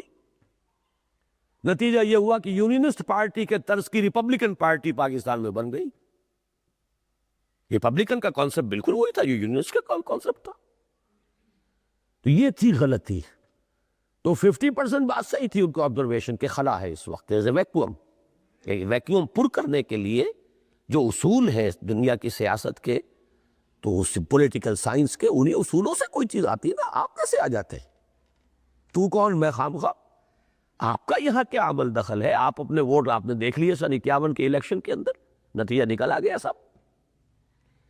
تو پہلی تو ان کی سٹیج یہ تھی کہ اپنے اوپر بہت کانفیڈنس تھا، چنانچہ اس وقت سن 51 کے الیکشن میں آپ کو بتا چکا ہوں کہ ممدوٹ صاحب اور سہروردی صاحب ان دونوں نے مل کر ایک جماعت بنائی تھی، جناح عوامی لیگ، جناح عوامی مسلم لیگ، اور انہوں نے بہت کوشش کی کہ جماعت اسلامی بھی ہمارے ساتھ ایک جوائنٹ، تاکہ ہم متفقہ امیدوار کھڑے کریں۔ اب وہ تو امیدواری کا کانسیپٹ تھا۔ مولانا مودودی نے پورے استغنا کے ساتھ ان کی ٹھکرا دی آفر کہ ہمارا آپ کا اصولوں کا فرق ہے، ہم تو امیدواری کے حرام ہے، آپ امیدوار ہمارے بنانا چاہتے ہیں، پارٹی سسٹم کو ہم لعنت سمجھتے ہیں۔ وہ تو جو ان کے اپنے آئیڈیلز تھے اس وقت کے، وہ میری تحریک جو کتاب ہے تحریک جماعت اسلامی، اس میں تفصیل سے پڑھ لیجیے آپ۔ تو اس وقت یہ گمان تھا کہ ہمارے پاس وہ طاقت ہے کہ ہم خود اپنے بل پر آگے چل لگے، آگے چلیے۔ لیکن جلد ہی انہوں نے یہ محسوس کر لیا کہ دوسرے دینی حلقوں کی مدد اور تعاون کے بغیر کامیابی مشکل ہے، چنانچہ انہوں نے وقتاً فوقتاً علماء دین کا اشتراک و تعاون حاصل کرنا شروع کیا، اور رفتہ رفتہ کبھی انہیں اپنے پیچھے لگا کر اور کبھی حالات کا رخ دیکھتے ہوئے ان کے پیچھے لگ کر، جیسے کہ اینٹی قادیانی تحریک کے زمانے میں ہوا، ایک دینی کیمپ کا تصور پیدا کیا۔ یہ دوسری اسٹریٹجی تھی، یعنی رجال قوم یا اعاظم قوم اور ادھر رجال دین، ان کے درمیان ایک رائیولری کا ایک کی نسبت جو پہلے سے موجود تھی، بہت تھی، بیگانگی تھی، اب اس کو باقاعدہ ایک دینی کیمپ کا تصور دیا۔ اس کے دو انتہائی مضر نتائج برآمد ہوئے۔ ایک یہ کہ سیاست کے میدان میں جماعت اسلامی کے ساتھ علماء دین بھی قومی قیادت کے حریف بن گئے، اور رفتہ رفتہ برسر اقتدار طبقہ اور رجال دین دو مخالف و معاند گروہوں کی صورت اختیار کرتے چلے گئے۔ پہلے وہ صرف دور تھے، لا تعلقی تھی، بہت تھا، اب معاند اور مخالف گروہوں کی شکل بن گئے۔ اور دوسرا یہ کہ مولانا مودودی اور جماعت اسلامی کو جدت پسندی اور از سر تا پیر متحرک متجددیت اور قدامت پرستی اور سراپا جامد مذہبیت کے مابین ایک امت وسطیٰ کی پوزیشن کو ترک کر کے کلیتاً قدامت پرستی اختیار کرنی پڑی۔ علماء کا ساتھ دینا ہے تو پھر انہی کا رنگ جو ہے مذہب کے وہی تصورات اختیار کرنے پڑے۔ وہ جو ایک بیچ کی پوزیشن تھی، اس سے گویا کہ جماعت اسلامی نے خود دستبرداری اختیار کی، اور اگرچہ اس کی بنا پر بہت سے دلچسپ تضادات ظہور میں آئے، مثلاً یہ کہ ایک شخص اس شخص کو جو تنہا اپنی ذات پر بھی فقہ حنفی کو پوری طرح نافذ کرنے کو تیار نہ تھا، بلکہ اس میں اپنا عقول لگانا خیال کرتا تھا، یہ موقف اختیار کرنا پڑا کہ 10-11 کروڑ افراد کی ایک پوری قوم پر صدیوں پیشتر کی مرتب شدہ فقہ حنفی کو جو کا تو نافذ کر دیا جائے۔ مولانا مودودی تو مقلد حنفی نہیں تھے اس معنی میں، بلکہ یہ کہ وہ کہتے تھے کہ میں جس چیز میں تحقیق کر سکتا ہوں، میری جو رائے بنتی ہے وہ میں اختیار کر لیتا ہوں، باقی یہ کہ جہاں مجھے موقع نہیں ملتا، جتنی میں نے کسی مسئلے کی اہمیت نہیں سمجھی کہ پوری تحقیق کروں، وہاں میں حنفی فقہ پر عمل کرتا۔ تو گویا کہ پورے مقلد وہ خود اپنی ذات میں بھی نہیں تھے۔ لیکن یہ کہ اب اس ملک کے اوپر چونکہ یہاں پہ اکثریت جو ہے وہ حنفیوں کی ہے، لہذا وہی صدیوں پیشتر کی مرتب شدہ فقہ حنفی نافذ کر دی جائے، یہ مطالبہ کرنا پڑا۔ اس سلسلے کا ایک دلچسپ لطیفہ مولانا داؤد غزنوی مرحوم نے سنایا کہ ایک موقع پر علماء کے ایک مشترکہ بیان پر مولانا مودودی نے ان سے بھی دستخط کرانے چاہے، جس میں ایک شق یہ بھی تھی کہ ملک میں فقہ حنفی رائج کی جائے۔ مولانا داؤد غزنوی مرحوم نے فرمایا، اس پر میں نے مولانا کی خدمت میں عرض کیا کہ کیا آپ چاہتے ہیں کہ اپنے قتل کے حکم نامے پر میں خود دستخط کروں؟ وہ تو اہل حدیث ہیں، فقہ حنفی کے کہاں وہ ماننے والے ہیں، لہذا اب آپ چاہتے ہیں کہ اپنے قتل کے حکم نامے پر آپ مجھ سے دستخط کرانا چاہتے ہیں۔ لیکن یہ ہے کہ ایک پولیٹیکل ریکوائرمنٹ تو یہ تھی، جب آپ کو ایک مذہبی کیمپ بنانا ہے تو وہ تو ظاہر بات ہے زیادہ جماعتیں تو یہاں حنفی ہیں، وہ دیوبندی ہوں، بریلوی ہوں، عظیم اکثریت جو ہے اہل سنت کی یہاں پر وہ حنفی ہے، لہذا ایک تو یہ اس کا رتیہ نکلا۔ لیکن مولانا پر جلد از جلد، یہ بہت سخت الفاظ ہیں، نہ ہوتے تو اچھا تھا، لیکن مولانا پر جلد از جلد مسند حکومت پر پہنچ کر قوم اور مذہب دونوں کو سنبھالنے کا جو خبت سوار ہو گیا تھا، اس کے پیش نظر یہ قربانیاں بہرحال بہت حقیر تھیں۔ ہم نے کیا کیا نہ کیا دیدہ و دل کے خاطر، پھر تو سب کچھ کرنا پڑتا ہے۔ اس میں تیسری چیز کا اضافہ کر لیجیے، تھرڈ گیئر لگا ہے جماعت اسلامی میں کب؟ جبکہ یہ محسوس ہوا یہ مذہبی کیمپ بھی کچھ کام نہیں کر سکتا، خاص طور پر جب مارشاء اللہ آ گیا ایوب خان کا، اور سیاست کی گاڑی ویسے ہی بند نظر آئی گلی جو ہے، تو اب پھر مولانا مودودی نے تیسرا رخ اختیار کیا، یعنی پہلے تھا صرف اپنے بل پر آگے چلنا، اپنی اصول، اپنے طریقہ کار پر آگے بڑھنا، وہ فیل ہو گیا تو علماء کا ایک مذہبی کیمپ مختلف جماعتوں اور مختلف دینی حلقوں سے تعاون اور اشتراک کے ساتھ، جب وہ بھی معلوم ہوا گاڑی نہیں چلتی، تو پھر یہ کہ صرف جمہوریت کے نام پر دینی اور لا دینی اور لیفٹسٹ اور رائٹسٹ اور فلاں اور اباحیت پسند اور سب کے ساتھ مل کر وہ جمہوریت کی تحریک، اب اسے آپ ٹاپ گیئر کہیں یا فرسٹ گیئر کہیں، یہ 3 مرحلے ہیں جماعت کے اس عوامی دور کے، جن میں سے 2 کا ذکر یہاں آیا، تیسرے کا یہاں نہیں آیا ہے، لیکن تیسرا مرحلہ وہ ہے کہ پھر خالص جمہوریت کی تحریک کا حصہ بنے ہوئے، اب اس میں وہ سوشلسٹ بھی ہیں، کمیونسٹ بھی ہیں، نیب بھی ہے، ولی خاں بھی ہے، فلاں خاں بھی ہے، وہ سب کے سب وہ بھی ہیں کہ جو یعنی باقاعدہ رقص کرتے ہوں عورتوں کے ساتھ، یہ سب جو تھے ہمارے سہروردی صاحب، ان کی تصویریں چھپتی تھیں، شرابی بھی تھے، ہر طرح کے لوگ تھے، سب سے مل کر جمہوریت کی تحریک چلا رہے ہیں، اس لیے کہ اب معلوم ہوا کہ یہاں تک جو ہے تنزل جو ہے اس تک آدمی کو اختیار کرنا پڑا، کیوں؟ اس لیے کہ در حقیقت غلطی ہو گئی تھی، جو اپنا موقف بدلا ہے سن 47 کے بعد۔ سبحانک اللہم و بحمدک نشہد ان لا الہ الا انت نستغفرک و نتوب الیک۔